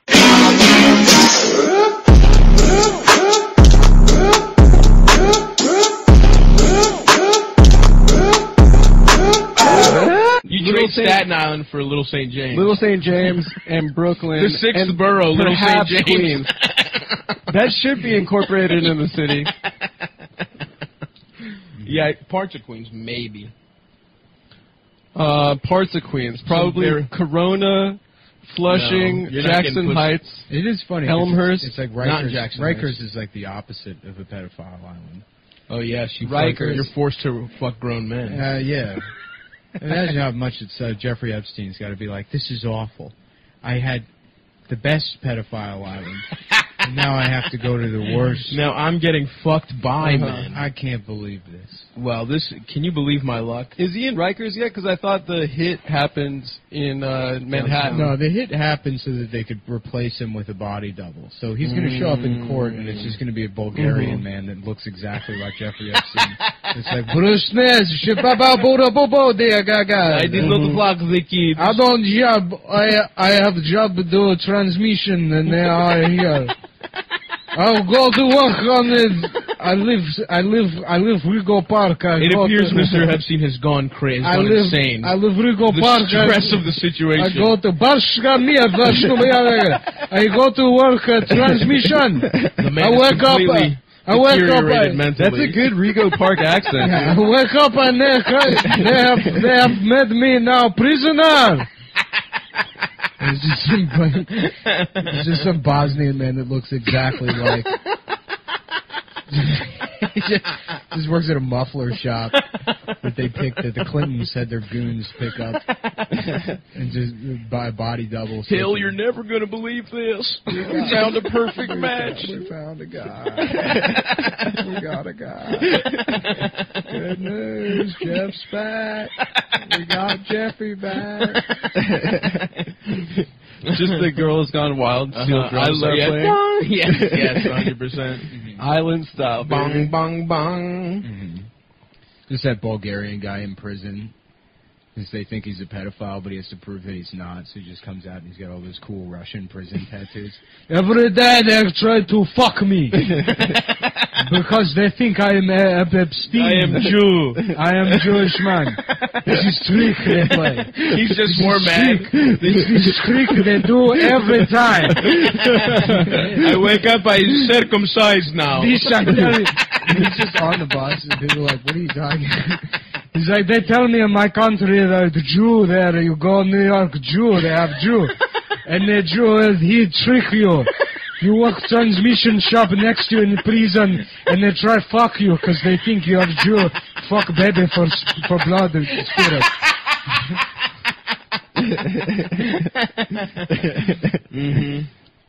Damn. Poor guy. I have to go back to Bosnia. That dude just like caught like 100 bodies in some sort of ethnic cleansing. For sure. Yeah. Well, he's more mad they're saying he's a Jew than that he's a pedophile. Mm-hmm. There's a guy, a plant guy that I bought plants from in the city. Rikers Island wouldn't be much worse than that guy's regular life. Oh yeah, in Riga Park or whatever he's doing. There's a dude that like sells like plants in the flower district in Manhattan who's like clearly an ex-Serbian war criminal. Like you could just tell he's murdered so many people. Does he have tats? He yadded up? No, but his hands are the biggest hands I've ever seen in my entire life. Did it make you horny when you saw his hand? When you I shook hands felt with him? like such a woman. Did you want him to hold you? No, I trembled in his arms. Trembled. Vasily, please. Just for 1 second. You are what we call a little girl, yes? You're a I was little there. baby girl vagina, yes? And I was there, his wife came, and she's like this Jewish New York woman. Oh, really? And she had a black eye. Oh, no. She was like, he's a very passionate man. He's an artist. He has an artist temperament. It was Are like, you joking? I don't think she was trying to justify the black eye, but it just, those Perfect two things timing. together were like incredible. Yeah. Did she say how she got the black eye? I don't know. She had like a busted like forearm and black eye. She had like a forearm God. cast and black eye. Yeah. Jesus. You know he's an artist. He was doing some of his interpretive dances, and they got a little out of hand. Mm-hmm. I love the idea of that Bosnian guy just getting hemmed up. Just being body switch. Yeah. Cut his hair the same way. Just being in court saying they got they the would wrong have guy. to circumcise him, and it would have to heal quickly. I don't know how they. Hillary do would that. suck the blood out herself because she's a kuru. Yeah, She eats true. human Every flesh. time. I know they do this. I know that you do this every time I say. And they say, Vasily, you're crazy. You're crazy. They know you're a Jew, not do this. And they don't know how it goes there. That's why I'm going to start doing an extra step. I'm going to tattoo "not Jewish" on my dickhead, on the tip of my dickhead, In case. So in case anyone body switches me for it. But then they could just circumcise. Like micro laser circumcise etching. Yes, exactly. I'm going to get "not a Jew" etched into my cock. With With just some machine that like writes people's initials on diamonds. The rice at the fucking boardwalk. Yeah, We'll write your name on it. We'll fly that guy in. Chinese guy with the Except he won't need to do that for mine, because it'll be easy. For me, they can use a very, very large knife. They call me Diamond Tip Joe Tiny Dick. My dick cut a bitch like a diamond. The smaller it is, the harder it get, baby. 'Cause you ain't need too much blood. You see, your dick stay hard no matter how big it is. No. So the smaller it is, it's the same amount of hardness concentrated in a littler dick. You know what? I think that's actually probably true. You have a drink, and it's not true. I think it's probably harder to get a massive penis hard. What do you mean? I think like people can't even like They're comprehend. fucking like, what 12 happens steps when ahead. China invades? It's like they don't have to. They're boiling They're us just from the going to cook inside. us all to death, and meanwhile they're eating all Feasting the bugs. on grasshoppers. Yeah. It's like the story of the ant and the grasshopper. The white man drives around in his Tesla, whereas the Chinese man is eating ants and grasshoppers, waiting for the winter that'll never come.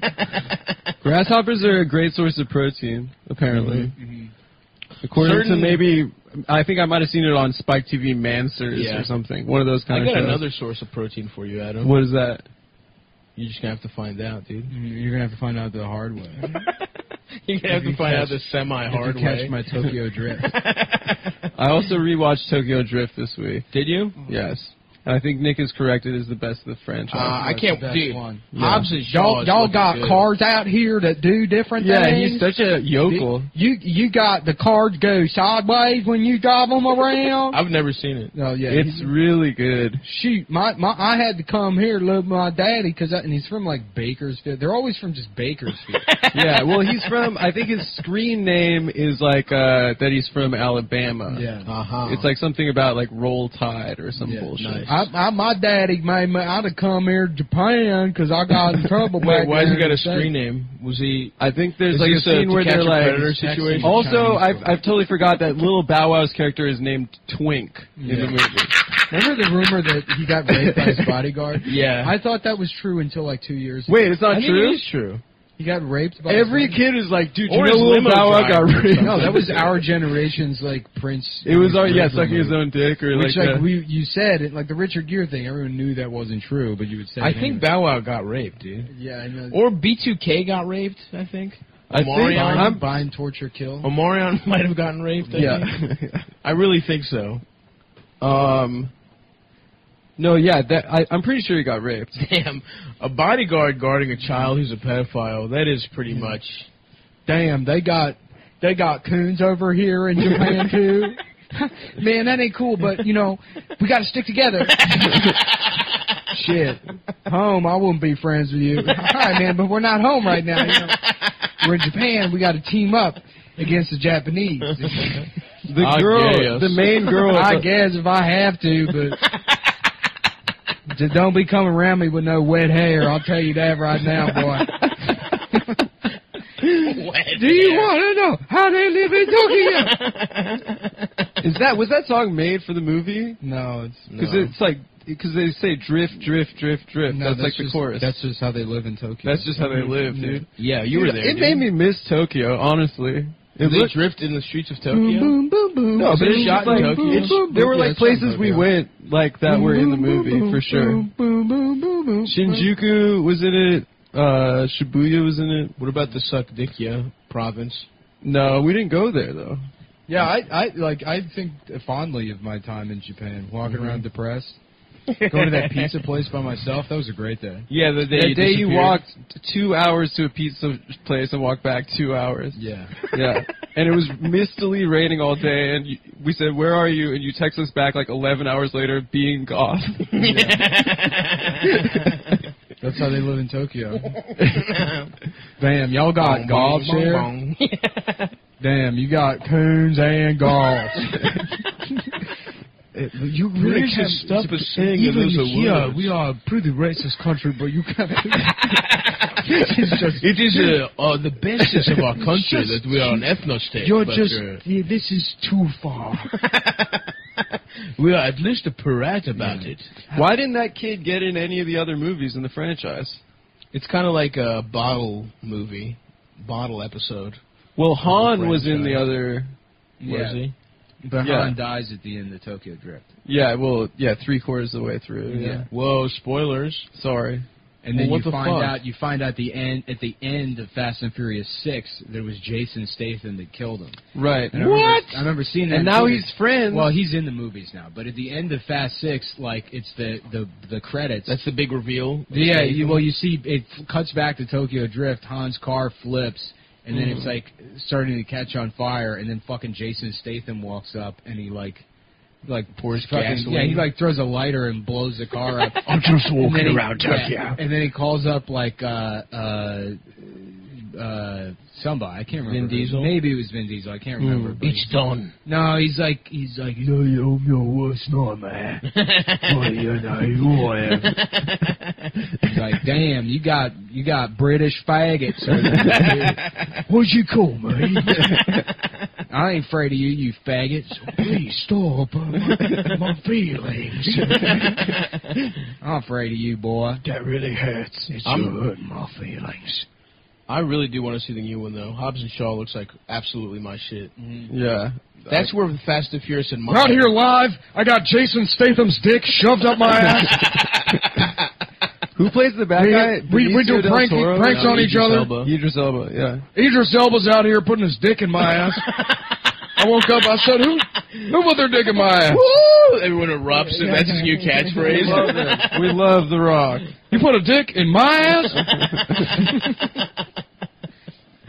If you can, put a dick in my ass. Can you smell my ass?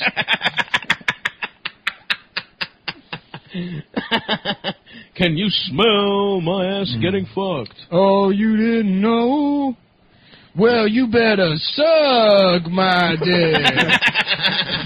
Yeah, it's the big show. Suck my dick! Actually, bitch. No, you just copied. All I need is cock, eyeballs, and brain more that than was you copying. You're like, why did they make the robot fat? Like, yeah. I don't know. I don't know. We didn't even think about it. Hey, that's so. kind of rude. Yeah, you guys made the robot fat for no reason. Yeah, what? I was in shape. Dude, I was ripped. I was in really good shape. Damn. I would. If they made a mechanical penis, but it felt like a real penis, would you get one? If the sensation was there, I would cut off my own dick. It just immediately. it tricks your brain into thinking you're feeling. Yeah, I couldn't figure out what to Google for that scene, but I just typed in new RoboCop scene, and the first thing that comes up is the "in this nightmare" scene, which is him being shown. Yeah. This RoboCop is like matte black, right? The first one was like. No, but he's one of like the best movies. he's like murdered out. He's all black. Oh, the new one I think is black. When did it come out? Like 2013 or something? 2014. Yeah. Who was in that one? Who played RoboCop? I forget. Has he done anything since then? I don't know. I don't think it's the same as that. Wow. That sucks. Holy I wonder. Holy Christ. Holy Christ, there's nothing left. Oh, who'd they put that germ motherfucker in there? Oh. Your body may have gone, but you're still here. Is that Nick Nolte? Oh. Oh, what the my brain. We had to repair the damaged areas. Damn, but that's we didn't wild. interfere with your emotion or your intellect. You understand me, Alex. You're in control. I'm in control. So why don't they give him a penis? Okay. My dick is small. If I'm in control, then I want to die. Yeah, that's awesome. Respect. Yeah. Damn, dude. Yeah. Ultimate respect. Yeah, that would be fun. I don't know why he even showed him that. That's Yeah. like, you don't want to fucking... Just come back as an awesome fucking killer cyborg. Yeah, robot. It would be All cool. that's left is my hand Yeah. and parts of my brain. Damn. They should have given him a nice, big, fleshy cock. Who plays RoboCop in the new one? Matthew Perry. Matthew Perry. Yeah. From Friends. Oh, Could I be any more of a RoboCop? My dick is gone. It's not there. It's just gone. Yeah, shouts out to Matt. He kept getting weird sitcoms. Well, I like the whole 9 yards a lot. Fucked up. Yeah, It's fucked up. Those animals are just chilling. I mean, if you eat them, bow maybe. hunting is the coolest, but it's like the cruelest way. Is it It's cruel? sporting. Yeah. What's the best way to kill an animal? With the bazooka. Bazooka, but then you don't get to eat instantly vaporized. But you don't get to eat the meat. You RPG. inhale the vapors. How does Joe Rogan kill his animals? That's what we should be doing. Kettlebells. He throws kettlebells at their head, and crushes their skulls. He thunderclaps their head with a set of kettlebells. I'm telling you, man, it's really crazy. It's wild. When you get that deer up in front of you and you crush its fucking skull. I can't do Rogan. I don't know how He has Rogan's cool doing. kettlebells that are like carved with like a demon's head. Yeah. Mm-hmm. Check True. this out. A lot of their designs feature a hole in the front to pull your penis through. Wow. I thought that was real smart. They designed that? Really smart Yeah, because design, I man. always pull my pants all the way down at the urinal. But you can pull it through the which hole. is the reason I am no longer allowed at Regal Cinemas. That's right. It's for pulling my pants all the way down in the In theater. the bathroom, and then also in one of the theaters when you mistook it for the bathroom. In the theater while seeing Rango, yes. Here's the other thing about the smart design. Yeah. You put those on backwards, you can shit out of them. You can shit through the Out hole. of the big hole. Yeah. Mm-hmm. You That's just how need to smart their open the design hole, is. or you could be fucked through it. You could absolutely be fucked through that hole. If you put briefs on backwards, it does a better job of pulling your penis through your legs and hiding it. Yeah. So you're not embarrassed. When you're I like scared to of be showing your perfectly penis. flat. You're not embarrassed. No bulge. Yeah, you're not embarrassed of your penis when you're riding Which the is a bus. big problem for me. It You know really how embarrassing. girls hate bulge? Yeah. Hate it. They believe in smart design. and Wow. They believe in it. They believe in it. Do you believe in Do you believe in smart getting your design? dick sucked through the hole? I can feel something inside my ass. I really do think I'm getting fucked up. Mack Weldon will be the most comfortable underwear, socks, shirts, undershirts, hoodies, and sweatpants, and more that you'll ever wear. They got more, dude. Condoms. Dude, I hate uncomfortable condoms. You put them on, they're all scratchy. Yep, your cock is... I get an allergic reaction. I have to use Velcro condoms because I'm mentally retarded. That's right. But Mack Weldon underwear feels a lot better. And that's that kind of stuff. Damn, yeah, they know about that shit, bro. They got a line of silver underwear and shirts that are naturally antimicrobial. And you're saying, what does that mean? They're made out of silver? No. No, you fucking I idiot. thought they were, and then I let my friend fire his handgun into my penis. That's right. And now I have no, I've lost my penis in what I like to call the Iraq of science. Yes. The Iraq of experimentation. Well, I was right. not deployed in Iraq itself. I lost my penis, and I consider myself a veteran. Absolutely. I feel like if you lose your dick in any kind of accident, You should get a war. Purple Heart. You're a veteran. That's a war. Yeah. You get the Applebee's discount. You get the Panera Bread discount. You are on the same tier A as farm industrial thrasher. Yeah. Any type of penis accident. Once your cock comes out of your fucking body, welcome to the You're a member of the U.S. gets Marine ripped Corps. off in a factory. And then you Semper have, Fi, you have dickless PTSD, motherfucker. and you're at Hoorah. home, and you hear like that Looney Tunes like bum bum bum, bum, bum, bum, bum, and you're like, turn it off, turn it off. You just feel a phantom dick in your pants. No, the silver line of underwear and shirts are naturally antimicrobial, which means they eliminate odor. Whoa. I know I smell bad. No matter how stinky your pussy is, If you it'll gotta- make it disappear. Look, dude, a lot of women who listen to this show have just disgusting. There's stink lines. We have come one to the of- show. I say I'm Yeah. not going to fuck them, and then I do. Yes. We look at the analytics. With your nub. With my nub. You shot off nub. I'm like, well, neither of us are going to enjoy this, and you take their pants off, and you go, oh, God. Oofa, It smells like a Subway that went out of business 6 months ago. What is there, an Indian family living in an out-of-business Subway?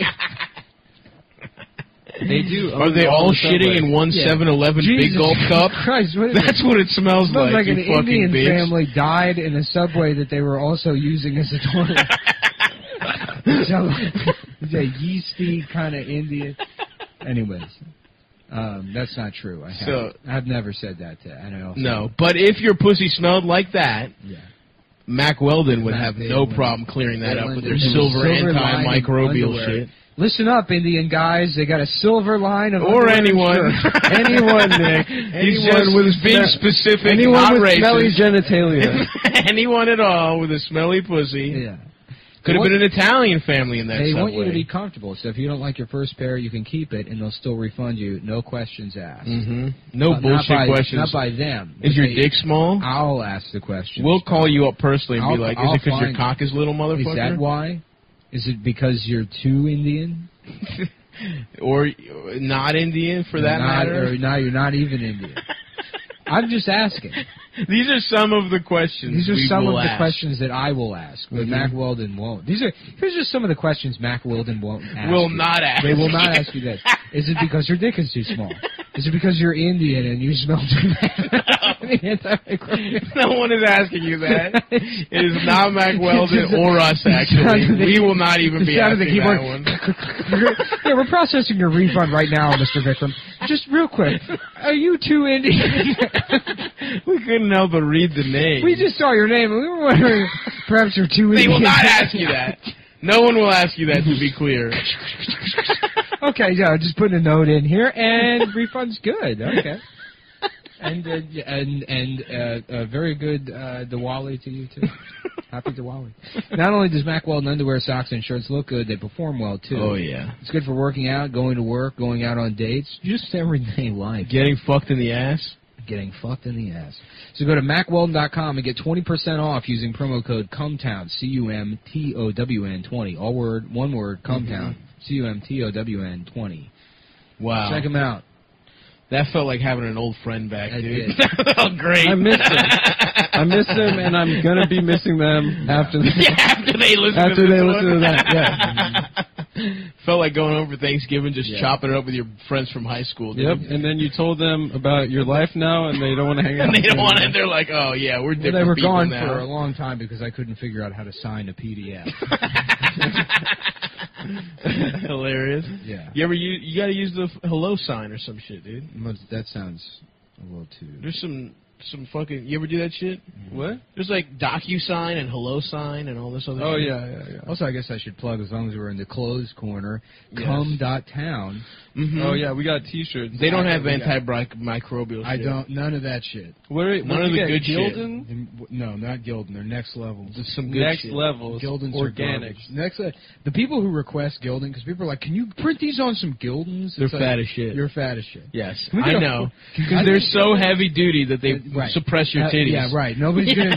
We know you have big-ass nipples under there. You There's fucking one bus rape. Yeah. They were all cows. What bus rape? That famous rape on a bus. I think that was an epidemic. Yeah, there was a Bollywood movie, Speed 3. if the bus goes under 50 miles per hour, we will stop raping you. Like, should we just slow the bus down then? No. No! No, don't keep going. Yep. Yeah, Sandra Bullock passed on that one pretty quick. I never saw any of the Speed movies. Isn't What? the second one on a boat? Yeah, and it it's doesn't terrible. it doesn't go fast. Yeah. And they don't have Keanu. What? Yeah. There's a hacker that has taken over the boat. It's like Willem Dafoe or some bullshit. The boat looks like it's going like 3 miles an hour. It's either Willem Dafoe or like Tommy Lee Jones. I can't remember who plays the hacker. Nah, it doesn't sound like Tommy Lee but Jones. I think Tommy Lee Jones is in Under Siege too. Then he's the bad guy in that building. Yes. So it's Willem Dafoe, and he's like just running around the boat with a laptop, like hacking everything. Fucking gay, dude. That movie sucks. Yeah, I was it really so sucks. disappointed, dude, because I loved the first one, and I saw The first one was sick. I saw the second one, I think somewhere on Long Island. They got Sandra Bullock for the second one, but not Keanu. I remember. Damn, Keanu had the juice like that? He passed. Yeah. He passed and I mean, Sandra it was Bullock like an didn't? absolute piece of shit. He's a smart dude. I fuck with Keanu, but Yeah. he must have been doing good to fucking be like, nah, I don't want to be in here with Sandy again. I don't want to run this back. I'm kind of jealous of It's a ribeye and a filet all in Yeah, it's one. both sides of the T-bone. So everyone laughed at me, but guess what? I fucking ate that shit and a baked potato. Damn. Anyway, back to Fuddruckers talk, because we're not over, no matter what bitch-ass Adam would like I don't to like say the about bread, it. honestly. Shut up, man! Too dense. And then they had the basketball game that has the That song one from Rocky. is awesome. Yes. Oh, yeah. I never put that won. together. Quiet, Adam. We're talking Fuddruckers. Oh, okay. You've already disgraced yourself. Just with your go for it. opinion I mean, on it's fine. I have to eat this croissant. The way I discovered it was I won some kind of chocolate bar selling contest in middle school, and I was allowed. Every one of your stories is fat. You don't have a non-fat. No, it's man. not bad. He stole the chocolates. He didn't I eat sold them. I did. I sold I a know. lot There of was tremendous restraint. I Tom. did. Yeah. Well, actually, my mom just sold. Anytime a kid won Your one of mom those sold them contests, to you. yeah, yeah, I ate all of them. So my mom just bought them. No, my mom fucking honestly, she moved that package because usually she would fake on me. There was always one kid whose dad had like a fucking, worked at some store with high traffic that would sell a ton of fucking chocolate bars, and I was always jealous that I never won the prize. I would try honestly to sell my own chocolates, and it would never work. Going door to door. So my mom sold them one time, and I won I bought forks off some dumbass kid and his dad in the neighborhood. They were like Recently? like 2 years ago. They were like, "We selling shit for our school," and I was like, "All right, I don't need anything." But Yeah. Were you guys Cutco kids? Here's $15. Yeah. And then they're like, I'm like, look, all I have is 15 in cash, so that's what I got in my wallet. Yeah. I give that to you. You pick something out of the catalog. Dad's like, hurry up! He already giving you the money. And then the kid's like, Was it for his shaking. basketball team? Yeah, and then like they pick out these four. I'm like, good. Get these forks. This set of Yeah. forks. And then they never showed up. I never Of got course the fucking not. forks. Why would you just buy forks and not get a set with knives and spoons? Because he's just trying to do a good deed. I don't man. give a shit. I didn't give a shit about any of that stuff. It seems Anyway, incredible. the point I don't need more is, forks. In fact, in that apartment, we needed less forks. Amber had that's true. 700 of every utensil And 8 years prior, and he was always like a weird guy. Mhm. He was like an army guy, cool guy, but just very intense. Yeah. And Yes. very weird. Definitely know those guys. Yeah. Guys. And he just primed to have PTSD. Yeah. Haven't had it yet, but will have. No, it. one of those guys that clearly from like a young age was like warfare, combat. Yes, you know, yes. like That's what I mean, though. Yeah. They're gonna get PTSD. No, he's not. He's immune to it. Okay. Yeah, but like just a very like weird kind of intense guy.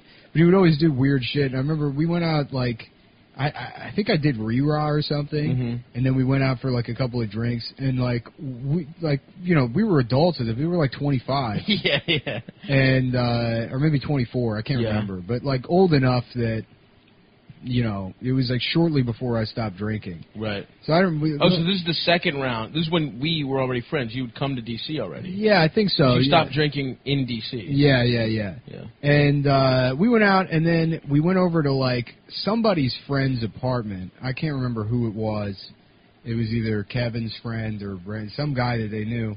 And just because like nobody wanted the drunk drive, and so like it was just some guy's apartment in Arlington. And we all passed out on the couch. It was like either a huge sectional or two couches. It was like a big living room setup. So we're all sleeping on individual couches. And in the middle of the night, like, you just heard like Kevin get up and then take a shower and just casually do laundry at like 2 or 3 o'clock in the morning. And then go back to sleep in the clothes. This is in his house? No, this is in someone else's apartment. He got up off the couch. He clearly just shit himself while he was sleeping. And then his head is set up for like military, tactical. yes. Yeah, so you just get up and he showers Good on and him, does dude. laundry, puts the clothes back on, goes back to sleep. Not a word. He doesn't say anything about it. Just shits himself while he's asleep. Respect. And then resolves the issue. True respect. Yeah. I one time shit myself on a couch that had just been dry cleaned. Like, my friend Christina had a roommate that had pissed herself twice on that couch. So she kept pissing on the couch so much that they were like, you have to leave. Yeah. And the second they got it clean, they had a Halloween party, and I crashed on it, and I shit myself on that couch. And again, my underwear just barely held it in. But I literally, again, threw my underwear in the neighbor's bushes, just went home. Damn, that poor neighbor is just constantly finding. No, these are two different friends. Triple XL. One was in, first of all, double XL. One was in Towson, and the other one was in Violetville. Size a million panties filled with feces. Hanes Herway granny panties. Yep. They hug my curves just right. Yeah. Oh fuck! I gotta take a piss. Be right back. All right, Adam. Go for you it. shit yourself pretty often. I haven't shit myself in a while. Actually, that's not true. You know exactly who. Does he fuck kids' feet? No, he fucks women's feet. Tarantino seems like a creep, but not a pedophile. I don't think it's creepy to like feet. That's a Look pretty at his normal face. fetish. No, I mean his face. He looks like a caricature of a rapist. I'm a big fan of his, dude. Me too, but the man looks weird and he talks I weird. like that he has he vacillates between having like the best opinion on something and having like the absolute worst. There was like an interview in I think New York Magazine where he was like, the best show I've ever seen on TV is The Newsroom. And he's like, when it came out, I would like watch it like live, then the next morning, and then once more the following week. And it's just like, yeah, it's like The Newsroom? The Newsroom, yeah. That's fucking gay, dude. Yeah, it's a pretty. Quentin's on the wrong side of history on that one. It would make sense that he's like a pedophile or like one of those guys. Anybody with a story where it's like, yeah, they kind of came out of nowhere. Any like a rags to riches story. Well, he's a video store guy. Yeah, he worked in a video store. No, dude, he sold the script to fucking True Romance. Yeah, while working at a video store. He used that. It was a great movie. He used the money off that script to make fucking Reservoir Dogs. That was a cheap-ass movie to make. So it was in a fucking warehouse most hold of on. the time. Pulp Fiction, you remember the scene where there's the basement at the pawn shop, right? Mm-hmm. So that was happening at the video store Tarantino. Oh, shit. And Weinstein was raping? Yeah, he would kidnap children and then let... Oh, it was a subterranean lair. Jewish... yes, of course. I don't know about Jewish. I think... Listen, we can't say for sure, but let's play the percentages. All the other details I'm 100% on, but I'm pretty sure... Well, don't speculate if you're not 100%. They may. I think it's fine to speculate. I think it's slanderous. This personally. much probability. I think maybe it was Jewish people that were going. I can't say for sure. But I think in the pedophile sex dungeon in the basement of Quentin Tarantino's movie store, it was Jewish people going down there to get a deal. They're even doing basement bargain pedophilia. Bargain basement, dude. We found the cheapest store. I don't even like doing it, but it's such a deal. I'm losing money not fucking these kids. $5 to have sex with a kid? It's not my favorite. I'm Crazy Harvey, and I'm giving these kids away. I was driving through South Williamsburg, and I had the window open. I'm like stopped in traffic, and I was just like laughing, and I repeated what I was laughing at. I go, like it's funny imagining like these Hasids. This is a nice night out, being like, "Oh, what a beautiful night! It's a shame that we're Jewish." There's a cynic woman standing like 2 feet. He just heard everything, and she just like looks at me and she's like, ugh. And then she like mumbles something to her husband in that awful language, and then he's upset too. And it's like, what? You suck. Yeah, you guys. This is. I mean, like, she's got a little bit of a point. She probably there. does have a little bit of a point. I would say Whatever, I kind of see it's her funny. perspective. Yeah. All their stores suck. I did see, and today, it sucks. It sucks to live there. It sucks to be one of those people. Yeah, I mean that neighborhood sucks for sure. But I saw South Williamsburg. Toys for you. Yeah. It's down like this. It just goes up your arm. It's just one line that splits your whole body longitudinally. Mhm. Right. Like Longe. Yeah, you got it right. Cross section. Longitudinal. Lateral is like a ladder. Longitudinal. If you imagine somebody, hold on. If you imagine somebody standing in the threshold of an Mhm. elevator, and then the doors cut them in half perfectly, that's where the line would be. Yes. Yeah. Anyway, so you're there. So yeah, we're there, and there's like one cool Japanese guy, and he like met his friend, and the guy was just dressed like a chassid. And like the entire outfit. He had the whole outfit. I think he had tzitzit. He had like the little fringes. Yeah. Did he have the curly? I like Did he to have just tails? imagine him to be like, it's New York style. I'm dressed New York style. That would be incredible if Japanese hype beast started just dressing like Hasid. Why not, dude? I mean, that's literally what happened. But he like wasn't. He's not Jewish. He was like eating at a non-kosher restaurant. I think he was eating pork. But Dude, yeah, I really hilarious. hope that catches on. I hope we go back to Japan and it's just nothing but like ladies. That in restaurant's shitty got wigs. a cool vibe, but the food's I like that particularly place. good. Yeah. What restaurant? Yeah, I forget the name. Like Japanese Village or something. It's upstairs. It's upstairs below the. Does St. Mark's have any like It's by banger food? by Sunshine Mart. There's one on St. sushi Mark's. place I went to on St. Mark's. It's tight. It's good. It seems like that I all the like- places are cooler than they are good. That's true. You're not wrong. Like there. there's not one place that's just like It's all like bong shops. incredible. Yeah. No. Well, they have a Like Xi'an on St. Chinatown's Mark's. better. Huh? Yeah, but Jean's not That's like. not. Yeah, it's not knock your socks Yeah, off. no, it's a At chain. this point, it's Chipotle. Yeah, it's not. I don't know what the answer is. Fuck taxes, dude. I don't pay them shits. But he thinks his You don't- parents you got don't it own any like on property. some. I do. That's the thing that's nice about like you buy a place in Brooklyn. It's like the taxes are nothing. Really? Yeah, they're fucking not. You pay like nothing. Yeah, but Yeah, it fucking property costs taxes $2 in million. New York are pretty low. Yeah. Yeah, the Really? property itself costs them like $2 million, but once you get it, you're not like the government's not going to take your property away from you. Interesting. Mm-hmm. Yeah, But Well- if you buy a building and it's like over 4 floors, I think, or maybe over. Yeah, if it's 5 floors or more, you have to pay a mansion tax. no, a mansion tax you pay for any property that's over $1 million. I think So every property in New York. Yeah, basically everything you pay a mansion tax on. Even a fucking Is that one true? bedroom. Yeah. No. you can get a studio now. I'm sure for $1 I mean, million. as far as like when I I'm looked never into, buying property when in I New looked York. into like real estate laws like 5-6 years ago, that's what it was. 'Cause Why the were you mansion looking tax- that up 5 years ago? To maybe get a real estate salesperson license because I didn't have a job, and that's what. Other That's like a job a lot of comics do. Yeah. Could you sling houses? Yeah, I almost worked for Nooklyn when I moved Yeah, here. yeah, I did the same thing. Yeah. There was that guy with Taylor. Well, you go. No, Jay Fod hooked me up, but he worked with Taylor. Yeah, yeah. Taylor Yeah. was trying to hook me up with the job. Well, there's a guy apparently in South Brooklyn, a Russian guy who just you pay him like a couple $100 and he says that you passed the exam. You don't have to like baby. study. Yeah. I love scams. Yeah, that's the way to do it. I mean, I did that with defensive driving. Really? You found a corrupt guy? I mean, yeah, my friend just like forged all the. That rules. I had to take an actual class, dude. No, I mean to teach. I used to teach defensive driving. No, I took a real. Yeah, no. When I needed to take it, my friend who taught it wouldn't sign my paper. Gotcha. That was gay. That is gay. Different guys though. Oh, the second guy seems like a bitch. The first guy was a bitch. Well, may he rest in peace. But the second guy was, he was chill. Yeah, he was a chill bloke. Yeah. How's that croissant, Adam? Pretty good, dude. Oh, here she comes. Sucking guys. Suck my dick because I'm gay. Mm-hmm. I'm fucking gay. I'm a gay man. One of my friends says one of his friends' dads was a roadie for Hall & Oates. A chody? A chody. Mm-hmm. Yes.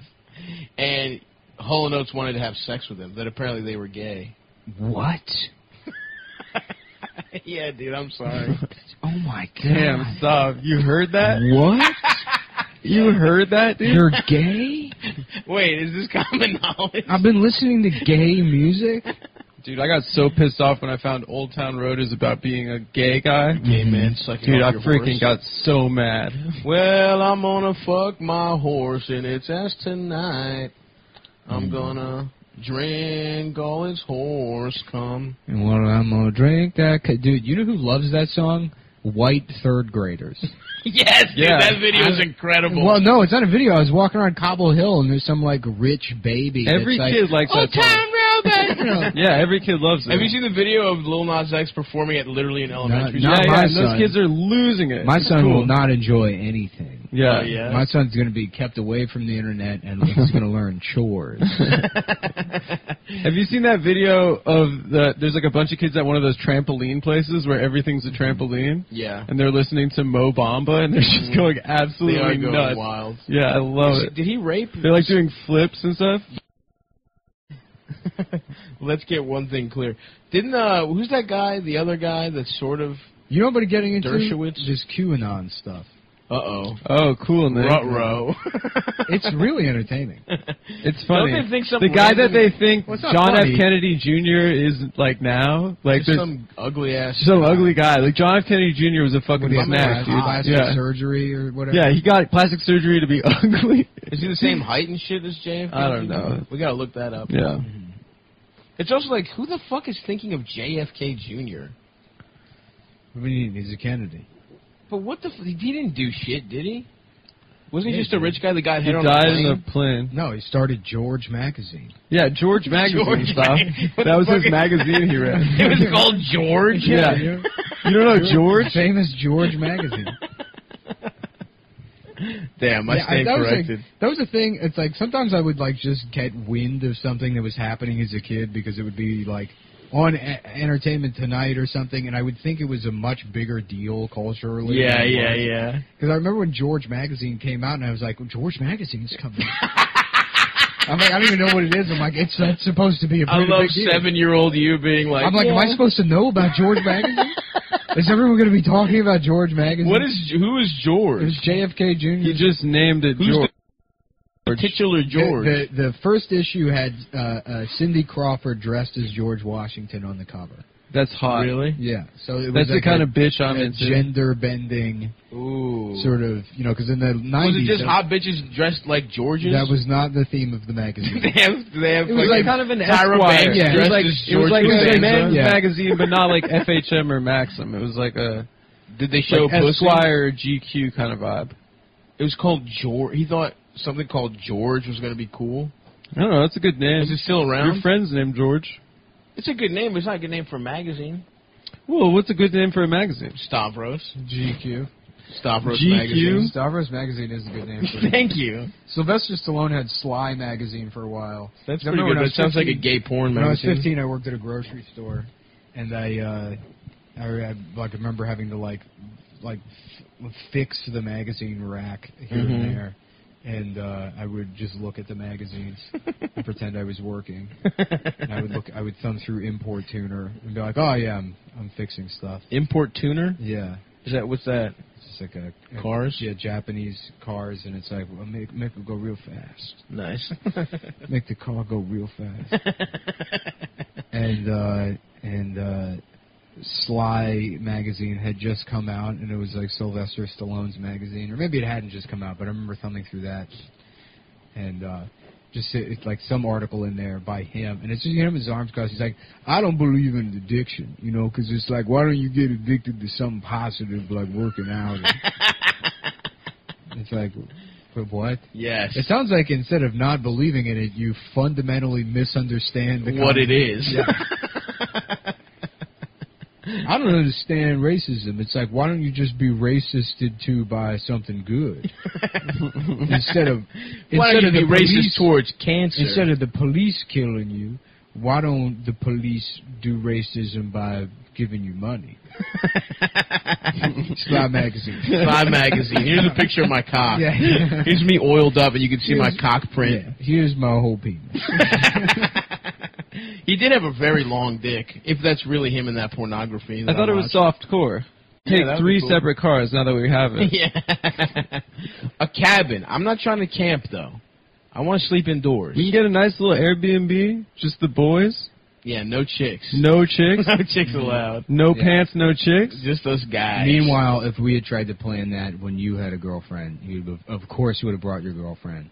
And be like, oh, well, it wasn't up to me. Well, not no chick. Not if we said no chick. Not if you say no chicks. You would have not stuck to the boys. There might have been one.